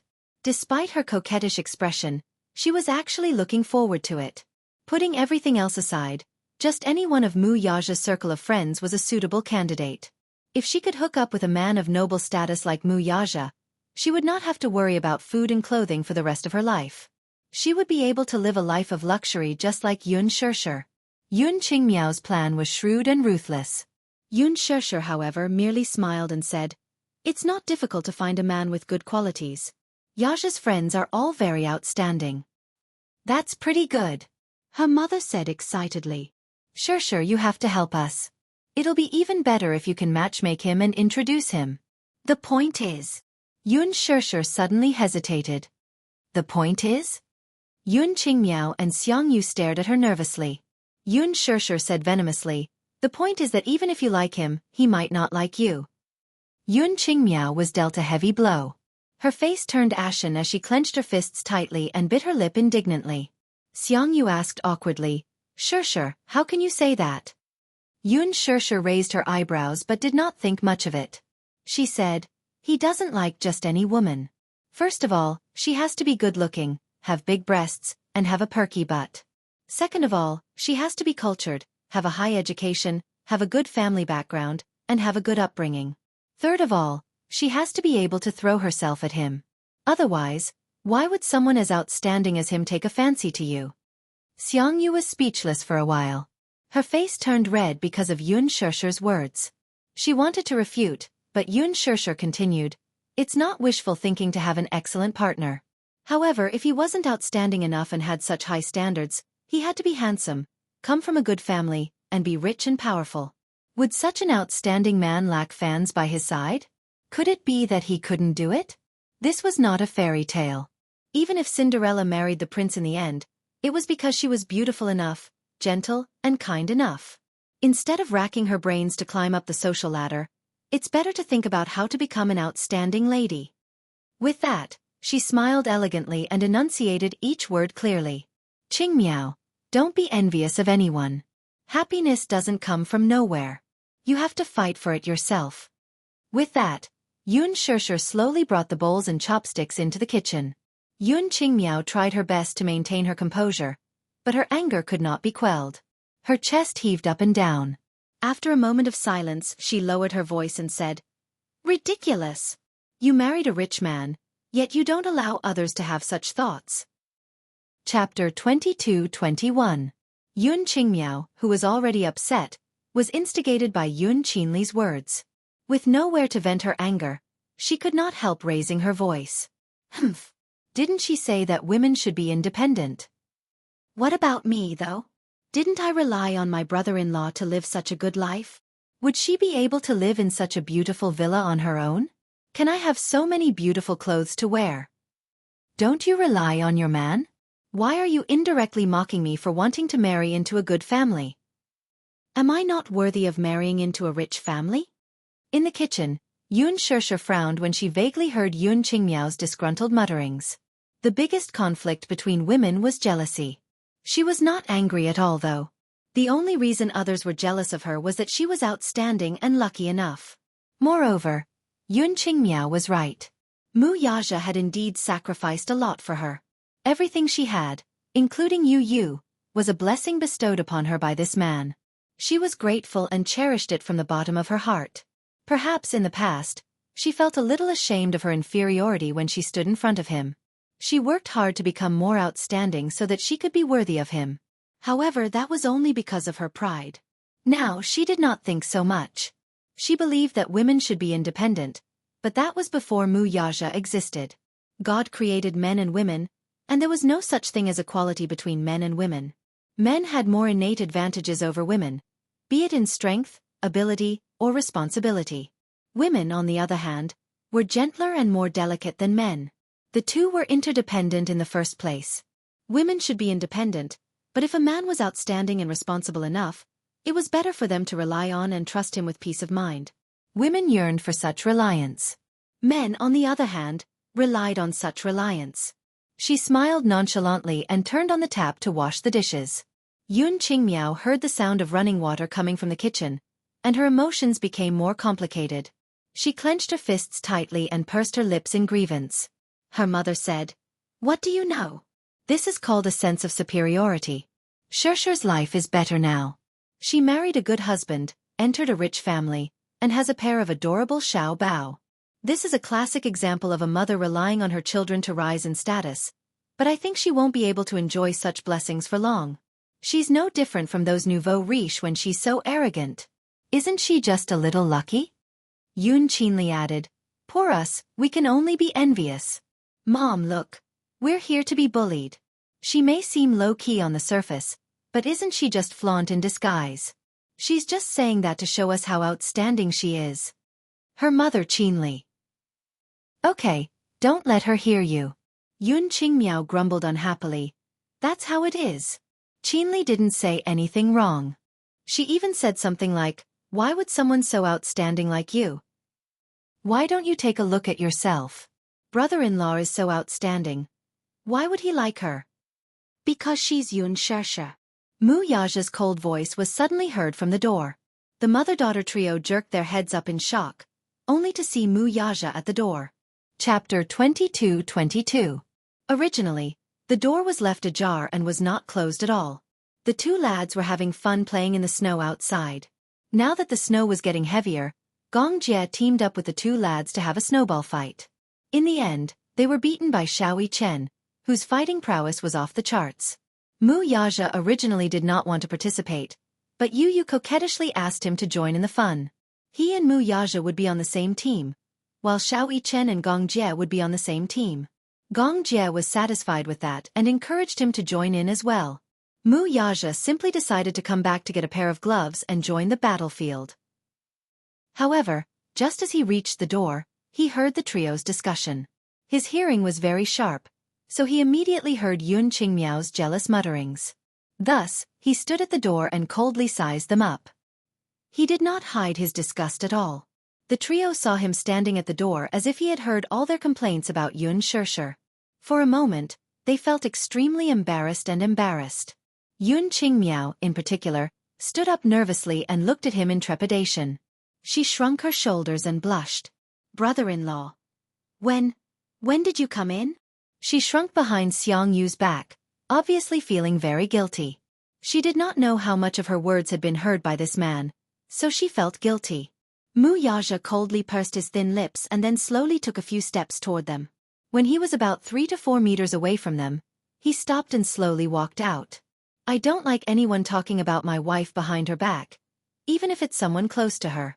Gossiping like this is very annoying." These were not particularly harsh words, but coming from Wuxia's mouth, they were full of mockery and disgust. There was a faint murderous aura and an overbearing aura. Yun Qingmiao's body swayed a little, and she almost lost her balance. "You dote on my sister so much. Don't spoil her. We shouldn't talk about her, but she was the one who... Whether I dote on her or not, it's not up to you to stand here and criticize, right?" Wuxia curled his lips coldly and said in disgust, "You're not welcome here. Scram. Brother-in-law. Shut up." Wuxia's cold and indifferent eyes fell on them, his tone not allowing them to object. Feeling guilty, Yun Qingmiao swallowed the words that were about to rush out of her mouth. She took a deep breath and looked at the tightly shut kitchen door. She did not know where the courage came from, but it could be due to extreme jealousy or displeasure in some aspect, but she snapped, "Why should I? Wasn't this too unfair? What right did she have to put on such a high and mighty attitude, like a spoiled princess who was pampered in the palm of someone's hand? And we're just complaining. Is there no room for negotiation? Moreover, what did I say wrong? How was she outstanding? She gave birth to a child at the age of 18 and got pregnant before marriage. She's such a pair of broken shoes and doesn't know how to behave. What's there to be proud of? Smack. Mu Yaja's face was horrified as he raised his hand to slap her. He had never hit a woman before. In his opinion, men who hit women were scum. However, when Yun Qingmiao vented her anger by saying those words, he almost could not control himself and subconsciously slapped her. Chapter 22-23. Mu Yaja abruptly took a step forward and grabbed her by the throat. His palm was so wide and big that it was almost perfect for him to choke her. Just a slight squeeze, and her face changed. Her face flushed red, and the veins on her forehead were faintly bulging. Let go. The man's strength was truly terrifying. It was as if he could break her throat in the next second if he exerted a little more force. Under his grip, a suffocating feeling that could destroy heaven and earth assaulted her. She felt as if she was a tiny ant, and no matter how hard she struggled, she could not break free from his grip. Help! She could feel that the man was exerting a lot of force, as if he wanted to strangle her to death. Xianxia was taken aback by this sudden turn of events. She was stunned for a few seconds before she came back to her senses. She hurriedly went up to Yun Qingmiao, trying to free her from the man's grasp. However, she seemed to have underestimated the strength of Mu Yaja's grip. She begged for mercy while trying to pry off his hand with her fingers, but the man's fingers were like steel nails that were tightly wrapped around her neck. No matter how hard she tried, they would not budge. Yun Qinli, too, panicked. She stood aside in shock, her face ashen like a wax statue. Let go. I beg you. You'll kill me. The kitchen door suddenly opened. Yun Shishir walked out. She was not surprised to see this scene. In fact, she was unusually calm. She watched in silence for a long time until Yun Qingmiao looked like she was about to faint. She then walked forward and held Mu Yaja's wrist, saying gently, "Don't be angry. Let go." Mu Yaja still refused to let go. "Be good." Yun Shishir tiptoed and gently pecked him on the cheek. Mu Yaja let go of his hand abruptly. Yun Qingmiao's body broke free from the restraint at once, and due to the inertia of gravity, she fell limply to the ground. She had just fallen to the ground, clutching her neck and coughing crazily. Her entire face was red all the way to her neck, and her eyes felt like they were about to pop out. Just as she was coughing non-stop, someone suddenly grabbed her neck again. She raised her head in a panic, only to meet Yun Shishir's cold eyes. Yun Shishir grabbed the woman's collar with one hand and lifted her up from the ground. She did not know where she got her strength from, but with one hand holding the woman, she used the other to give her a tight slap. Bang! A thunderous sound was heard. Yun Qingmiao was completely dumbfounded by the slap. Her eyes turned red and her lips trembled as she felt wronged. "I've always been very courteous to you. Because you're half my family, I've taken good care of you. But I seem to have overestimated myself? If you treat a dog well, the dog will wag its tail and beg for mercy. But what about you? You're worse than a dog." Xianxia felt humiliated and called out in disappointment. Sure. How can you say that? What do you mean you're worse than a dog? Isn't that so? Chapter 22-24. With that, Yun Shishir flung Yun Qingmiao away. Yun Qingmiao stumbled a few steps backward and bumped into Yun Qinli. Tears rolled down her cheeks. They thought that Yun Shishir was made of water and could be molded into any shape they wanted, but this was the first time they saw her angry. It was so scary. "Why aren't you getting lost?"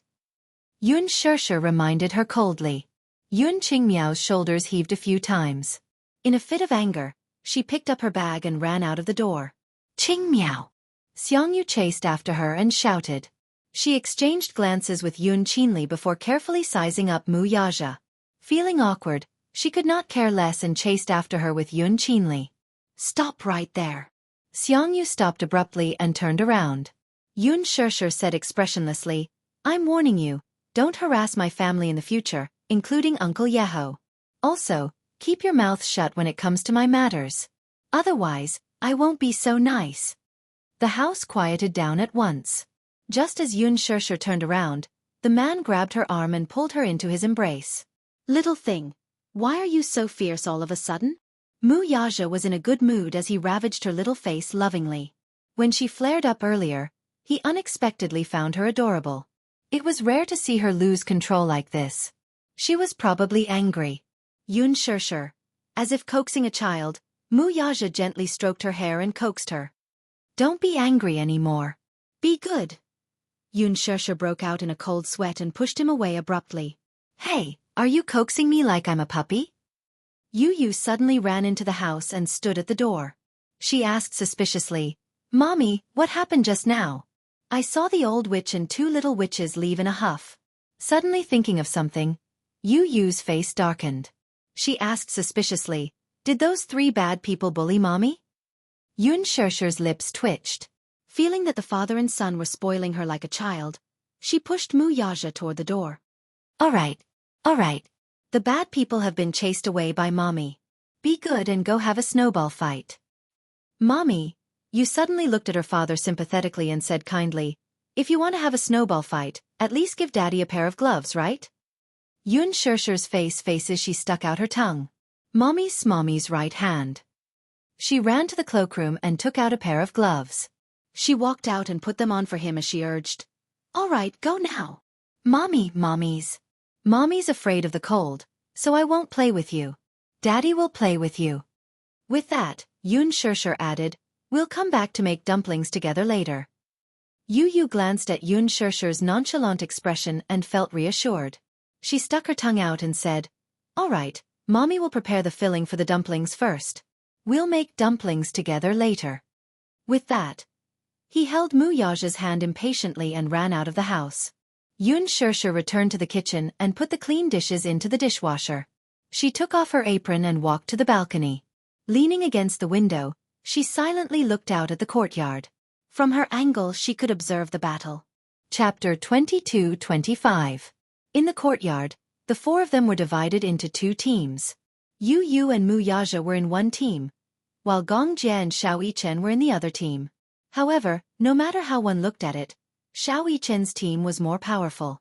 Xianxia smiled sinisterly and shook Xianxia's hand. Then the uncle and nephew looked at the other team and said ruthlessly, You're finished. Be careful not to get destroyed by us. However, Yu refused to admit defeat and said, Uncle, don't underestimate my and Daddy's fighting skills. Don't say ruthless words first. In the end, you'll be defeated by Daddy and me. Xianxia burst out laughing when she heard this. In a short while, Yu and Wuxia worked together to build a trench and build a sturdy fortress with snow. It was undeniable that Yu had a talent for snowball fights.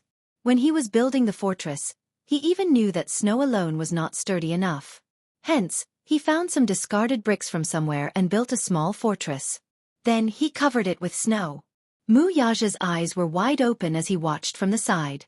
Yu said disdainfully, Daddy, why are you standing there like a fool? Prepare the ammunition.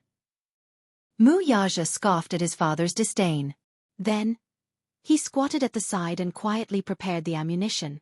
Make the snowball bigger. Use your hands to squeeze it or it will fall apart. After Yu finished building the fortress, he squatted on the ground and started to make the snowball. Then, he started to talk about the battle strategy. Later on, I'll be in charge of defense and producing the ammunition. You'll be in charge of the attack. Wuxia nodded obediently like an obedient soldier. As for Yu, he had the aura of a commander who was in charge of a battle. Soon, the snowballs were ready. Yu continued, Don't be reserved when you have a snowball fight. Don't have the burden of being an idol. Attack them crazily until they kneel and beg for mercy. Wuxia imagined Xianxia kneeling in front of him and begging for mercy. Suddenly, a strange smile appeared on his face. Okay, let's fight. Xianxia hadn't finished building his fortress yet. Although Xianxia was a fierce fighter, he was clumsy when it came to work behind the scenes. Compared to Yu, who was the king of craftsmanship, what about Xianxia? It wasn't any better. Yu had already made the snowballs, but they had only built half of the fortress. While the uncle and nephew were still figuring out how to build the fortress to be strong enough, Wuxia and Yu's first wave of attacks had already arrived. A solid snowball smashed into Xianxia's head with a dong sound. Ouch! Xianxia screamed and fell to the ground. Little Chen was flabbergasted. Usually, when a snowball smashed into a person's body, it would scatter and turn into broken snow. However, Yu and Wuxia had figured out that during a snowball fight, The snowball had to be squeezed tightly to remove the moisture from the snow. Wuxia had a lot of strength in his hands. A snowball was squeezed into an ice ball and smashed onto Gong Jie's head, but it didn't shatter. It was obvious how strong it was. Such a snowball would hurt the most when it hit a person's body. It was like a hard rock. Gong Jie held his head and got up from the ground. Wuxia threw 2 more snowballs at him. He seemed to be aiming accurately. All 3 snowballs hit Gong Jie's head without missing a target. Chapter 22-26. Gong Jie howled again as he suffered 3 consecutive critical hits and fell to the ground. Yu laughed maniacally and said humiliatingly, "Uncle, you're a weakling." Xianxia couldn't hold it in anymore and laughed as well. "Weakling." Gong Jie got up from the ground angrily. Perhaps he was too agitated, so he grabbed a ball of snow from Wuxia's unfinished fortress. He squeezed it slightly and threw it at Wuxia. Wuxia moved elegantly and dodged it nimbly. The snowball smashed onto Yu's body and shattered immediately. It didn't hurt at all. Wuxia said pitifully, "Uncle, don't touch my fortress." Smack! Gong Jie hit his head in disappointment and said gloomily, "They're already at our door. Why are you still building a fortress? Let's start fighting." Xianxia gave up on the fortress and stopped defending. He grabbed a snowball from the ground and threw it at Wuxia. The uncle and nephew sent snowballs flying at Wuxia one after another. The flames of war spread. Yu went back to the fortress and started to make snowballs continuously. Then, he sent them to the battlefield continuously. He cheered for Wuxia loudly. "Daddy, go! Kill them!" Wuxia went all out as he attacked the pair of uncle and nephew. Yu's snowballs were of excellent quality. They had strong attack power and increased the critical hit attribute. Seeing this, Xianxia laughed so hard that her stomach hurt. How were those snowballs? They could be considered ice balls, right? Xianxia and Gong Jie's fighting skills were top-notch, especially Gong Jie. After all, he was an adult and his skills were on par with Wuxia's. With Xianxia's help, they were equivalent to half of Wuxia's fighting skills. The 2 of them cooperated well and attacked together. However, both of them were on the front line and lacked ammunition. The 2 of them were evenly matched. Yu watched the battle and made snowballs at the same time. He was overjoyed. Xianxia couldn't help but feel sorry for Yu. Then, she smiled in relief. Putting aside those annoying matters from just now that he had calmed down and watched the family of 4 make a mess in the courtyard, a kind of peaceful happiness arose spontaneously. Yu hadn't played so happily in a long time, right? When he was a child, every time it snowed in winter, many children would run out of the house to have snowball fights. In the past, at this time, the little guy would lie on the window and watch with envy and yearning. However, because of his health, he was ordered to stay at home. Therefore, he could only envy. However, it was different now. With Gong Jie, Xianxia, and Wuxia as his playmates, he probably wouldn't feel lonely this winter. In the courtyard, the smoke of gunpowder filled the air and the flames of war raged on. Gong Jie and Little Chen fought side by side in a ferocious battle. Wuxia too went all out. He was actually on par with the 2 of them alone. The 4 of them had a strong desire to win. Even though it was just a game, they gave it their all and didn't hold back at all. Xianxia saw that his father couldn't win, so he quickly aimed at Yu. Hence, he picked up a snowball and attacked Yu. Chapter 22-27. Xianxia could not help feeling eager to give it a try. Just looking at it made her excited. Hence, she put on her gloves and scarf and sneaked into the yard. Without thinking, she joined Yu's team. Yu was excited when she saw her mommy. "Mommy, you're here too?" "Yeah. Mommy will play with you guys, okay?" "Okay." Gong Jie was competing with Wuxia. The 2 tall and burly men were fighting, so they didn't notice Yu's team's reinforcements. Xianxia picked up a snowball and threw it at Gong Jie. The snowball hit Gong Jie's neck. As he wasn't wearing a scarf, the snowball entered his collar with a whoosh. The frozen snowball slid into his clothes and stuck close to Gong Jie's warm skin. Gong Jie was so cold that he almost jumped up. He turned around murderously and saw Xianxia smiling at him. She even beckoned him with her finger. "Bring it on. Sis. You're cheating." Gong Jie instantly complained aggrievedly. "It's not fair to have 3 people against 2. "Yeah. Mommy, You're biased. You're helping Yu and not helping me. Little Chen wanted to cry but had no tears to shed. He pursed his lips, feeling extremely wronged. Xianxia couldn't bear to see this. She quickly shifted her center of gravity, picked up a snowball, and threw it at Wuxia. Wuxia had originally treated her as a teammate. He didn't expect that his backyard would be on fire and he would be ambushed by his own family. However, he didn't show any mercy. He picked up a snowball and chased after her. Yu piled the snowballs together and joined the battle. However, because of Xianxia's participation in the team, the balance was completely destroyed. In the end, there were no clear teams. In the courtyard, Xianxia quickly switched sides and chased after Xianxia with Yu. Xianxia couldn't bear to hit her. Hence, he threw snowballs at Wuxia with all his might. Wuxia, on the other hand, chased after Little Chen and threw snowballs at him. Xianxia couldn't beat Wuxia, so he could only aim at Yu. The group of people chased each other and fought each other until they were all in a mess. Snowballs were flying around in the air. Amidst the falling snowflakes, the sound of laughter was reverberating. It was incomparably joyful. Uncle, don't run. Ah! Mommy, catch up. Ah! Wawa! It's so cold. The snowballs are in my clothes.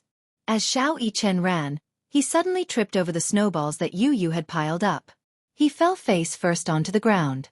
Yu, who was chasing after Xianxia, couldn't stop in time. She tripped over Chen, who was lying on the ground, and fell onto Xianxia like a human pyramid.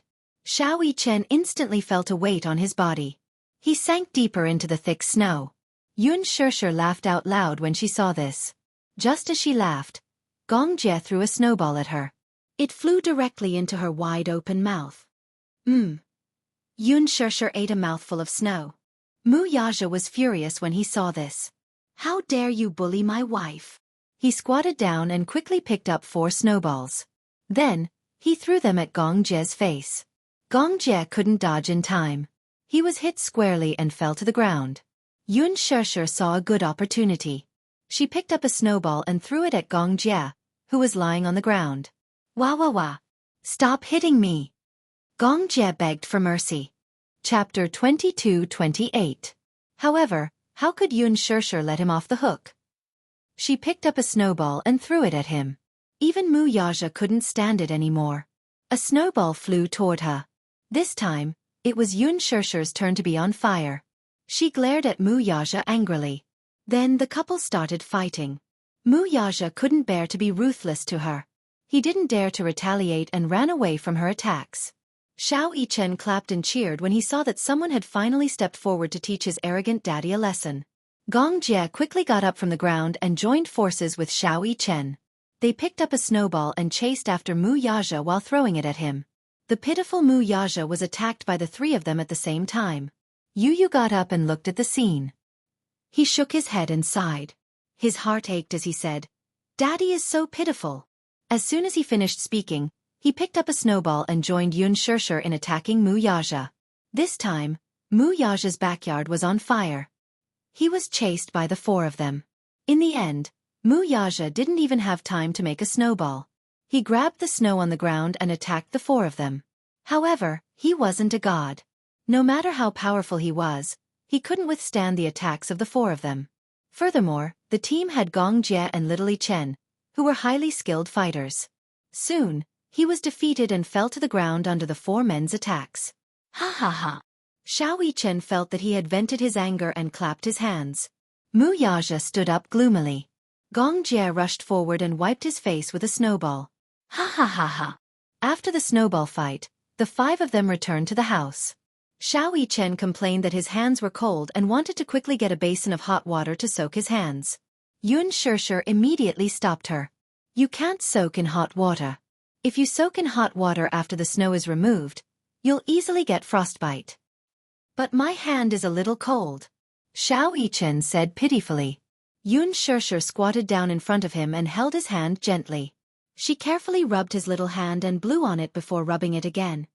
Do you feel better now? Yes. I feel a little better. Xianxia smiled at him and continued to rub his hands. However, not long after, 2 pairs of hands suddenly stretched out in front of her. Yun Shirshir looked up in surprise and saw Gong Jie and Yu Yu standing in front of her. Gong Jie beamed and said coquettishly, "Sis, my hands are cold too. Help me rub them too." He was jealous of Mu Yichen's special treatment, and couldn't wait to receive Yun Shirshir's gentle care. However, before Yun Shirshir could say anything, another pair of large hands suddenly reached over and wrapped around his hands.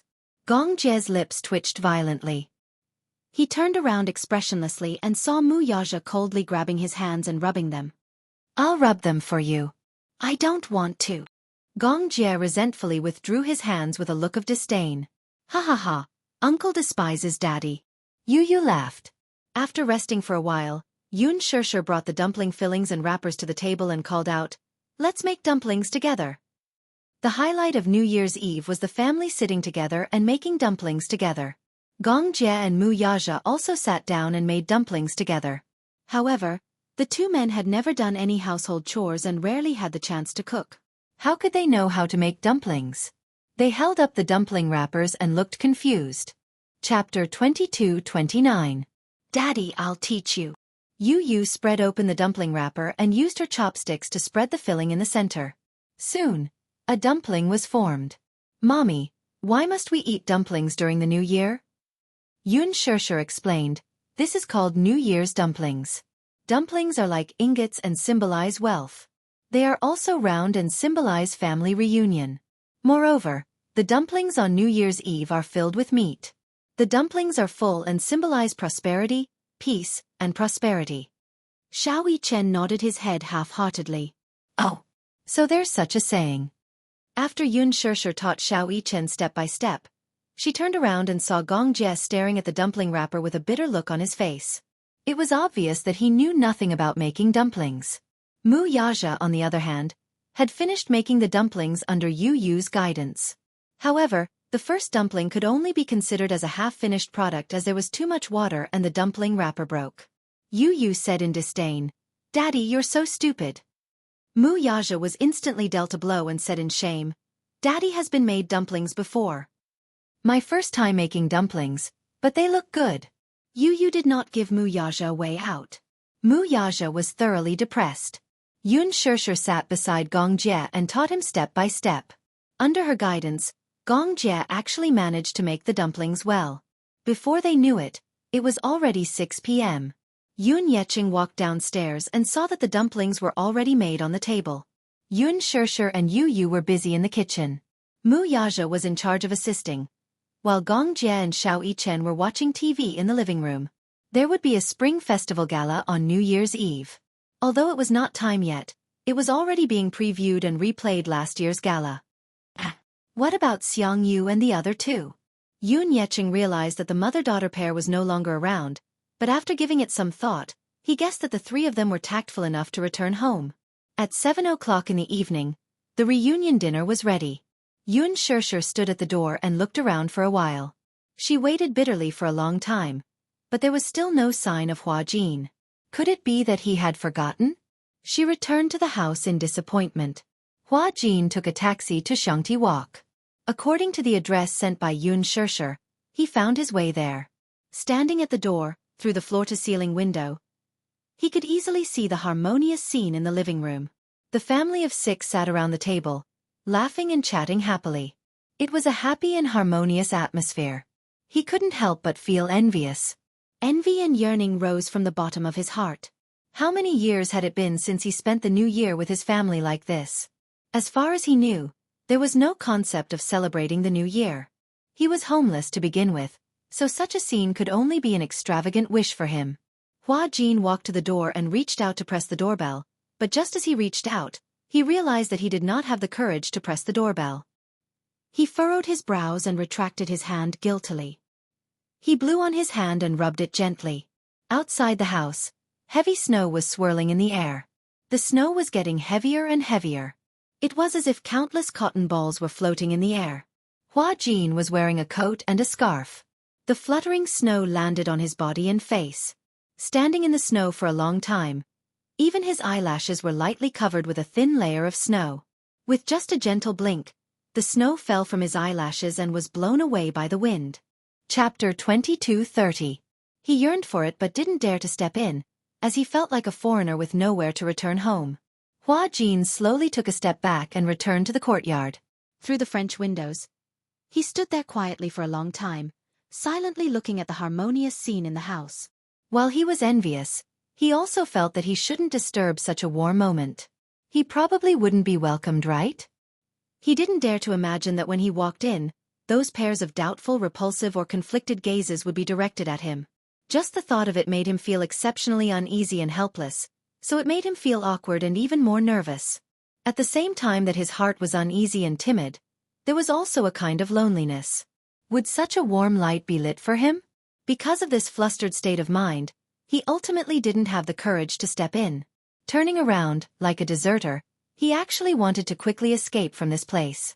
Hua Jin had just turned around when a voice sounded from behind him. Hua Jin! Hua Jin's back view paused as he turned around in shock. But he saw Xianxia had unknowingly opened the door and was standing at the doorway, looking at him with a joyful and coquettish expression on her face. Why are you only here now? Hua Jin looked at her helplessly, not knowing what to say. He had actually arrived earlier but with an inexplicable uneasy feeling. He paced back and forth outside the door for a long time, ultimately unable to muster up the courage to step in. Xianxia walked towards him and pulled his hand reproachfully. You're here so late. Everyone's waiting for you and the hot dishes haven't been served yet. Quickly come in. Sure. Before Hua Jin could express his opinion, Xianxia had already held his hand and walked into the house. Wait a minute. Hua Jin stood still with some apprehension, seeming to be a little uneasy. Xianxia turned around in astonishment, only to see his desolate expression which made one's heart ache as he stammered, Everyone. Will everyone welcome me? Xianxia was stabbed by his disappointed expression, and her heart ached. However, Hua Jin smiled awkwardly and said quietly, I'm afraid. I'll disturb you, Xia. How about? What are you talking about? Xianxia tenderly held his hand and smiled charmingly. Everyone is waiting for you. That one sentence touched his heart all of a sudden. Hua Jin's eyes widened in surprise as he looked at her in disbelief. Really? Yes. Xianxia continued. You're the only one left. After the New Year's Eve dinner, let's go to the riverside to set off fireworks. We've already made an appointment. You can't break it. Hua Jin's heart skipped a beat, and a warm current flowed into his heart without any warning. Xianxia didn't care about his concerns and led him into the house. Hua Jin didn't struggle or avoid her and allowed her to lead him into the living room. The heater was turned on in the spacious living room. When he was surrounded by the warm lights, his mind suddenly turned white. Looking at the people sitting around the table, he suddenly didn't know how to react. Sorry to keep everyone waiting. Let me introduce you. This is my friend, Hua Jin. Xianxia was the first to stand up when he saw him. Oh! Mommy said that a friend would be coming over tonight. Is that brother Hua Jin? I know him. The male lead of Lethal Beauty. Chapter 22:31. Xianxia had already told them beforehand that she would be having New Year's Eve dinner with an important friend tonight. Naturally, Wuxia recognized him. His lips curled into a smile to express his friendliness. Gong Jie did not say anything, but there was no repulsion on his face. Instead, he consciously emptied the seat beside him. Xianxia, on the other hand, stood up, carried a stool, and placed it beside Gong Jie. He greeted, Brother Hua Jin, have a seat. I'll get you a bowl and chopsticks. As he spoke, the little guy nimbly brought a bowl and chopsticks from the kitchen. Xianxia pushed Hua Jin to the table and sat down. Xianxia sized him up, then smiled and said cheerfully, Sure, is this your friend who's acting with you? Yes. Dad, he used to be in the same production team as me and took good care of me. He's considered my senior. Xianxia immediately said, Aya, this young man is so handsome. He's prettier than the girls. Hello, thank you for taking care of our Sure. After a few words of greeting, the atmosphere became harmonious. Hua Jin's blank mind was injected with a trace of vitality, and the uneasiness quickly dissipated. He greeted them one by one. His mouth was sweet, and he coaxed Xianxia happily. Xianxia also sat down. As she picked up food for him, she rebuked, I wanted you to come earlier so that we could make dumplings together. Hua Jin smiled and was about to explain.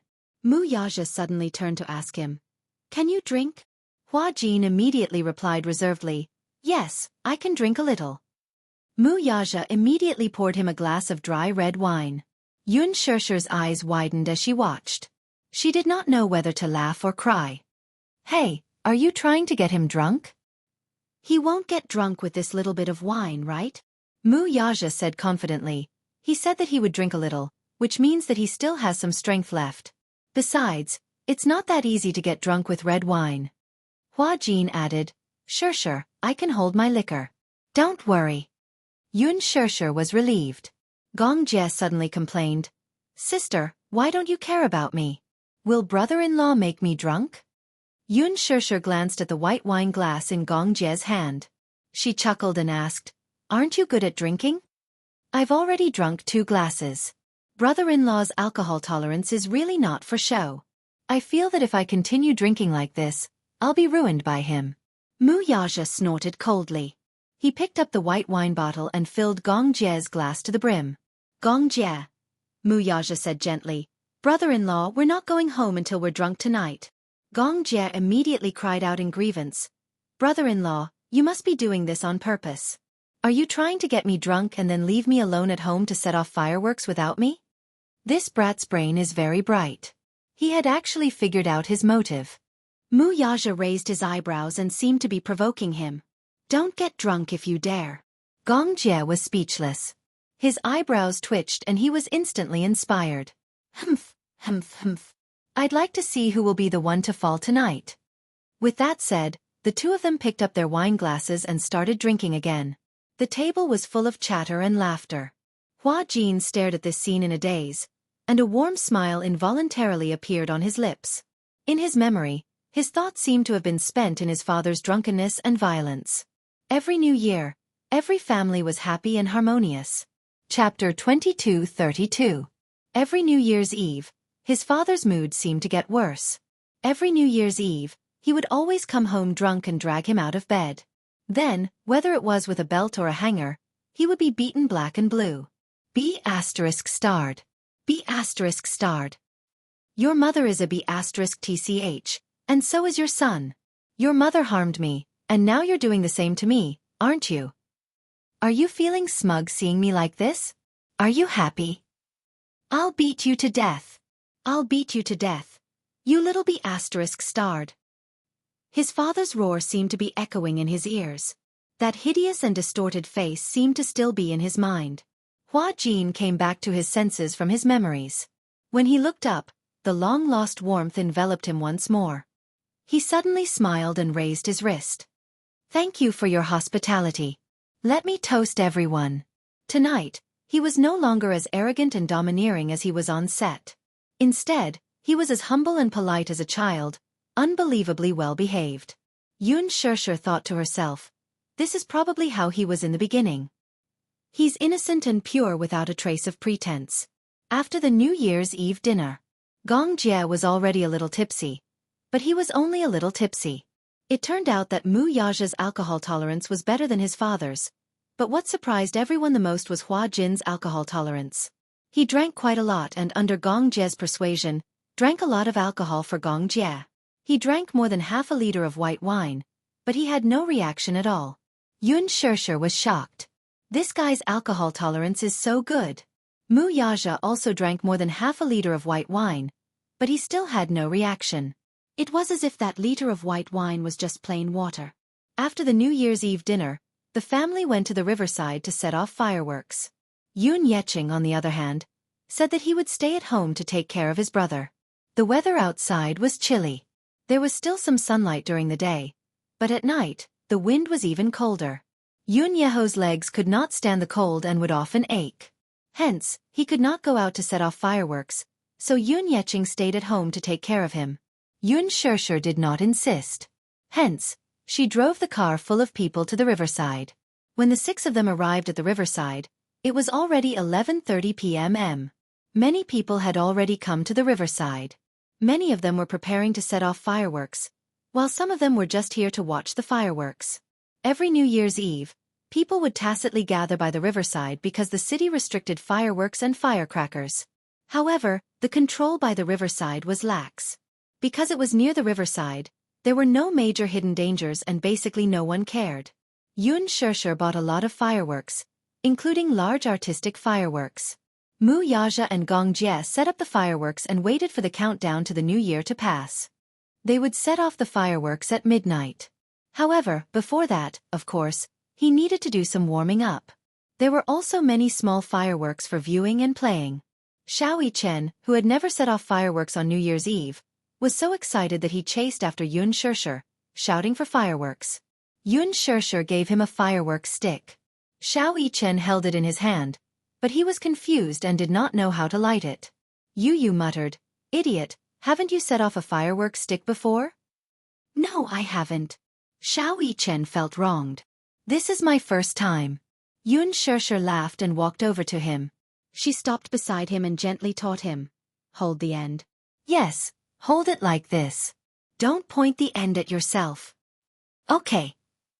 Chapter 22:33. As she spoke, she carefully lit a match and aimed it at the fuse. Soon, with a sizzling sound, the fuse was ignited and sparks flew in all directions. Xianxia excitedly held the end of the fireworks stick tightly. However, he was so nervous that he didn't dare to move as if he was facing a formidable enemy. Soon, the fireworks lit up. Colorful fireworks shot out one by one, illuminating his tender face. "Wow! It's so beautiful!" Xianxia exclaimed in shock and excitement. Soon, Xianxia also lit up a firework stick for Yu. However, unlike Xianxia, Yu wasn't as nervous and helpless as Yu was when he set off fireworks for the first time. He calmly held the firework stick and gently waved it in the air. The colorful fireworks danced in the night sky, forming a gorgeous streamline. It was beautiful and compelling. When Xianxia saw that fireworks could be played like this, he excitedly imitated Yu and waved it. The two little guys were overjoyed. Huajin was originally standing at the side and watching in a daze. Xianxia suddenly handed him a firework stick and smiled. "Huajin, let's do it together?" Huajin took the firecracker from her, and she lit it for him. The colorful fireworks lit up his smiling face in an instant. Huajin held the firework stick and waved it gently as he leaned against the river. Jianghu and Wuxia also took out a more beautiful type of fireworks and set it off. "Ha ha ha!" Xianxia quickly finished setting off the fireworks in his hand. When he turned around and saw the fireworks in Jianghu's hand, he was extremely envious. "Wow, wow, wow! The fireworks set off by Uncle are so beautiful. I want to set them off too. I want to set them off too." Jianghu walked over and carried Xianxia with one hand. He handed the fireworks in his hand to him. "Here. Take it, you can play with it." "Thank you, Uncle." Xianxia beamed with joy and waved the fireworks stick in the air. After Yu finished setting off the fireworks, Xianxia passed the fireworks in her hand to him to play with. Huajin stood at the side and watched as Xianxia hugged Yu and set off the fireworks with a smile. He felt as though his heart had been cut open and was burning. It was at this moment that Huajin suddenly felt that Xianxia's world, be it her or her surroundings, was emitting an incomparably dazzling light. He desperately wanted and longed to enter his world. Even he didn't realize that Xianxia's every move was like a level 10 tornado. It was so powerful that it disturbed his mood. At that moment, he felt like a young boy who had just experienced love for the first time. His emotions were so high that it felt like a dam was about to burst. Huajin stared at Xianxia's back view in a daze. Unknowingly, tears streamed down his face. Xianxia glanced back and was about to ask Huajin to join her when she saw him standing silently behind her. Against the backdrop of the fireworks, there was a clear tear stain on his face. It was a ghastly sight. She was shocked. She put Yu down and walked up to him. However, she saw Huajin staring at her in a daze. His large eyes were faintly moist. "Huajin. Yu, what's wrong with you?" Xianxia reached out and gently wiped away his tears. She was a little flustered as she asked, "Yu, what's wrong with you? Why are you crying?" "Crying? Was he crying?" Chapter 22:34. "What's wrong?" Xianxia felt even more helpless. Huajin immediately shook his head and explained, It's nothing. I'm fine. Then why are you crying? Hua Jin said dejectedly. I'm just a little envious of him. Yun Shishir followed his line of sight and turned around, only to see the back of little Li Chen and Yu Yu standing together. She was suddenly acutely aware of the actor's current state of mind and came to a realization. He was probably envious of Yu Yu and Xiao Yichen. Xiao Yichen and Yu Yu are so happy. I'm just a little envious of them. Hua Jin chuckled softly, but there was a hint of bitterness in his smile. Yun Shishir pursed her lips, turned around, and leaned against him. She silently watched Xiao Yichen and Yu Yu's carefree backs. For some reason, the two little guys started playing around again, chasing each other. Yu Yu chased after Xiao Yichen. Xiao Yichen cleverly hid behind Mu Yaja. The two little guys ran around Mu Yaja, chasing after each other. Mu Yaja couldn't stand it anymore. He reached out and carried Xiao Yichen, placing him on his shoulder. Taking advantage of Mu Yaja's height, Xiao Yichen smiled proudly and made a funny face at Yu Yu. Yu Yu was naturally indignant. He ran over and tugged at Gong Jie's sleeve. No one knew what he said, but Gong Jie lifted Yu Yu high above his head and made him sit on his shoulder. Yu Yu commanded Gong Jie as though he was a steed. Then, the two little guys continued to play around with each other.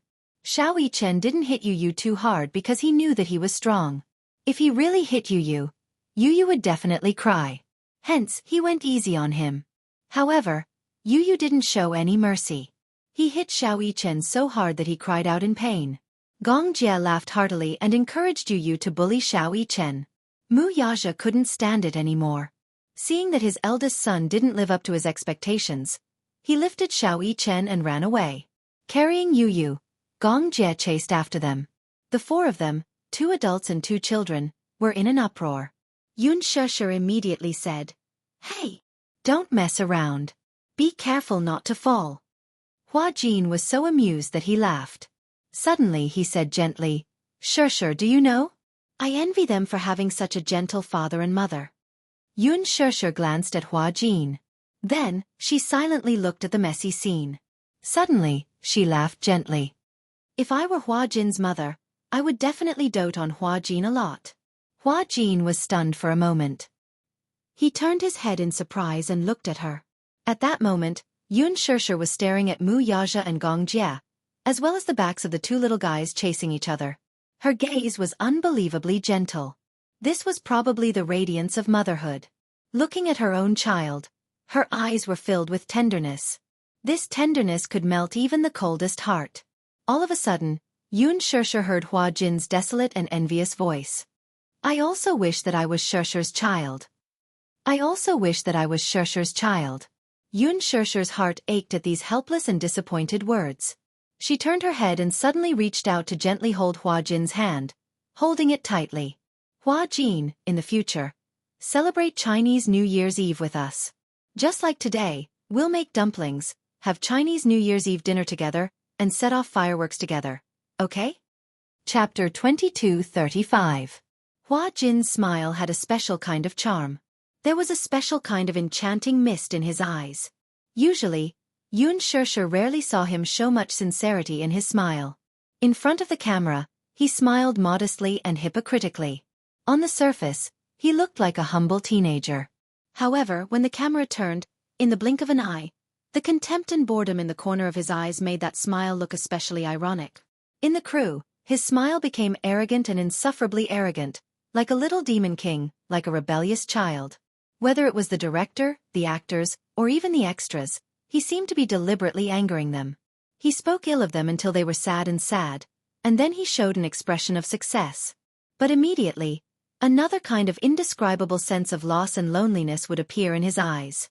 This kind of loneliness, like an isolated child, tried to use the worst way to attract anyone's attention, to get other people's care and flattery, even if it was hypocritical. But at this moment, when Yun Shishir turned her head and looked at Hua Jin, she saw him looking at the night sky. His eyes were like hidden stars, bright and shining. This seemed to be his true appearance. Naive, innocent, and simple like a child who didn't know anything about the world. There was no longer a sharp edge on him, and he was so white that he was not stained with any dazzling colors.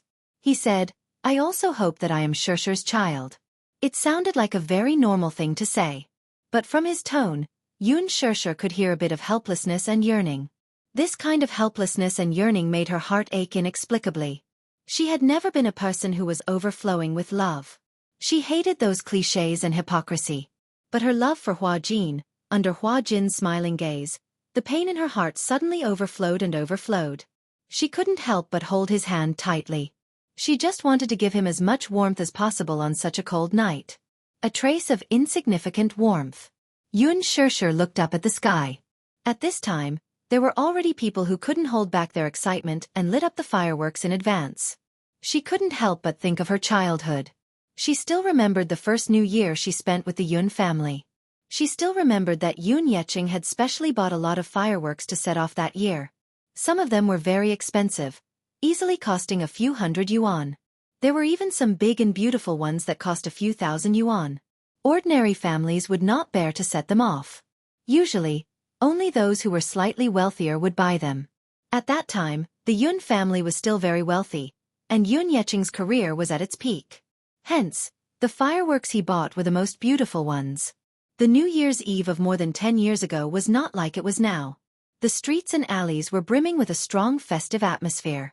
Setting off fireworks was one of the most anticipated New Year's activities. The beauty and splendor of fireworks was the dream of many children. On New Year's Eve, Yun Na pestered Yun Yeqing to set off fireworks. Alas, Yun Yeqing insisted on releasing it on New Year's Eve. That night, Yun Na secretly moved a set of fireworks from home. She dragged Xianxia out and asked her to show it to her. Chapter 22:36. When she heard that, she nodded fearfully and took a match to light it. However, due to her lack of experience, the fuse was not completely lit and was blown out by the wind. Only a small part of the fuse was left. Yun Na scolded her and asked her to continue lighting it. Xianxia braced herself and went forward to take a look. Then she tried to light it with a lighter in fear.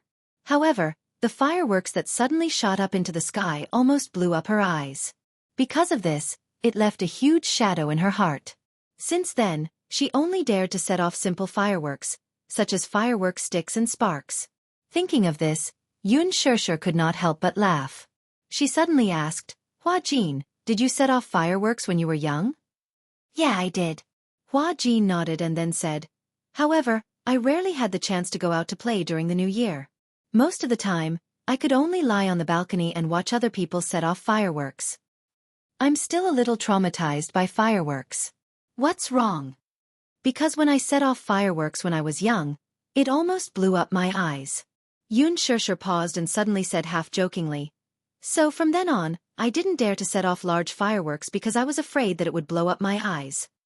Hua Jin suddenly turned his head and looked at her. He blinked and said, actually, setting off fireworks is not scary. Just be careful and it'll be fine. Xianxia did not know whether to laugh or cry. She said, even though that's what I think, I'm still scared. Hua Jin suddenly held her hand. Don't be scared. If you accidentally get blown up, you still have me. You. Xianxia did not understand the meaning behind his words. Hua Jin suddenly said seriously, yeah. If you can't see, I'll be your eyes. If she could not see, he would be her eyes. Xianxia was stunned for a moment. She widened her eyes slightly and then smiled gently. Okay, but there won't be such a day. At that time, Xianxia only took his words as a joke. However, after a long time, when she suddenly recalled that year's New Year's Eve and Hua Jin's serious promise, she couldn't help but sigh. It turned out that every word he said to her was sincere from the bottom of his heart. However, this was all in the future. 11:55 p.m. At this moment, countless citizens had gathered by the river. Many people gathered here to welcome the New Year's bell.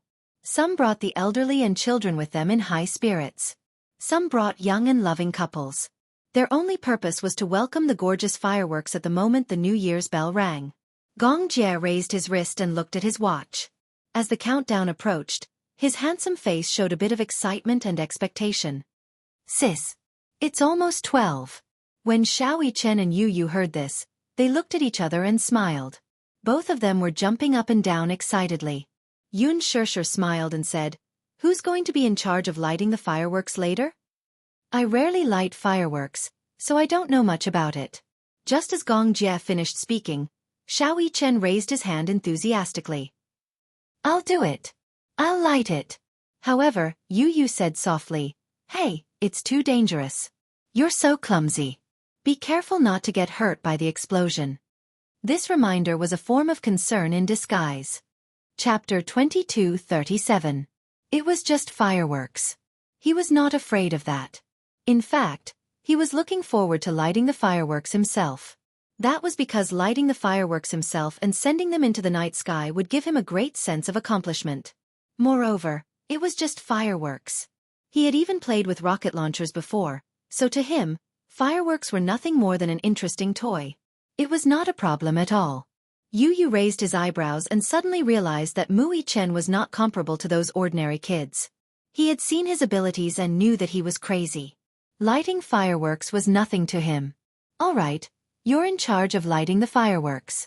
We'll be in charge of watching. Yu was relieved, but he still reminded him cautiously. However, you still have to be careful. The power of the fireworks is not to be underestimated, okay? I know. Xiao Yichen was not grateful at all. He nagged. Why are you acting like a busybody? Yu was unhappy when he heard that. He said coldly, Humph. You don't know how to appreciate my kindness. If you hurt yourself later, don't cry for your parents. I won't feel bad for you. Then, Yu ran proudly to Yunshish's side.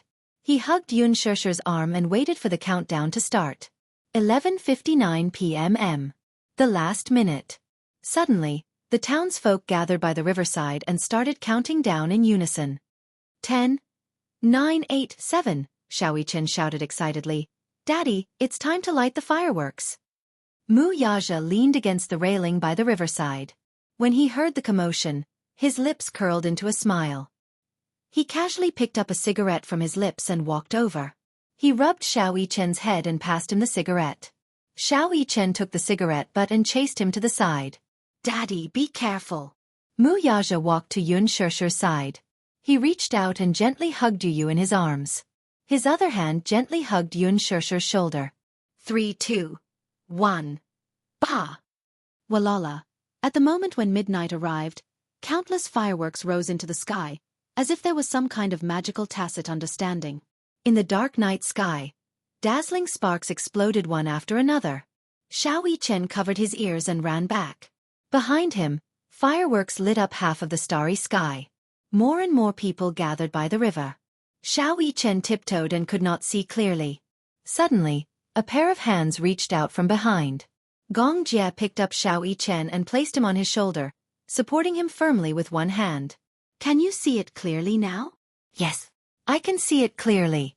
Gong Jie smiled and then muttered unhappily, Kid, you're quite heavy.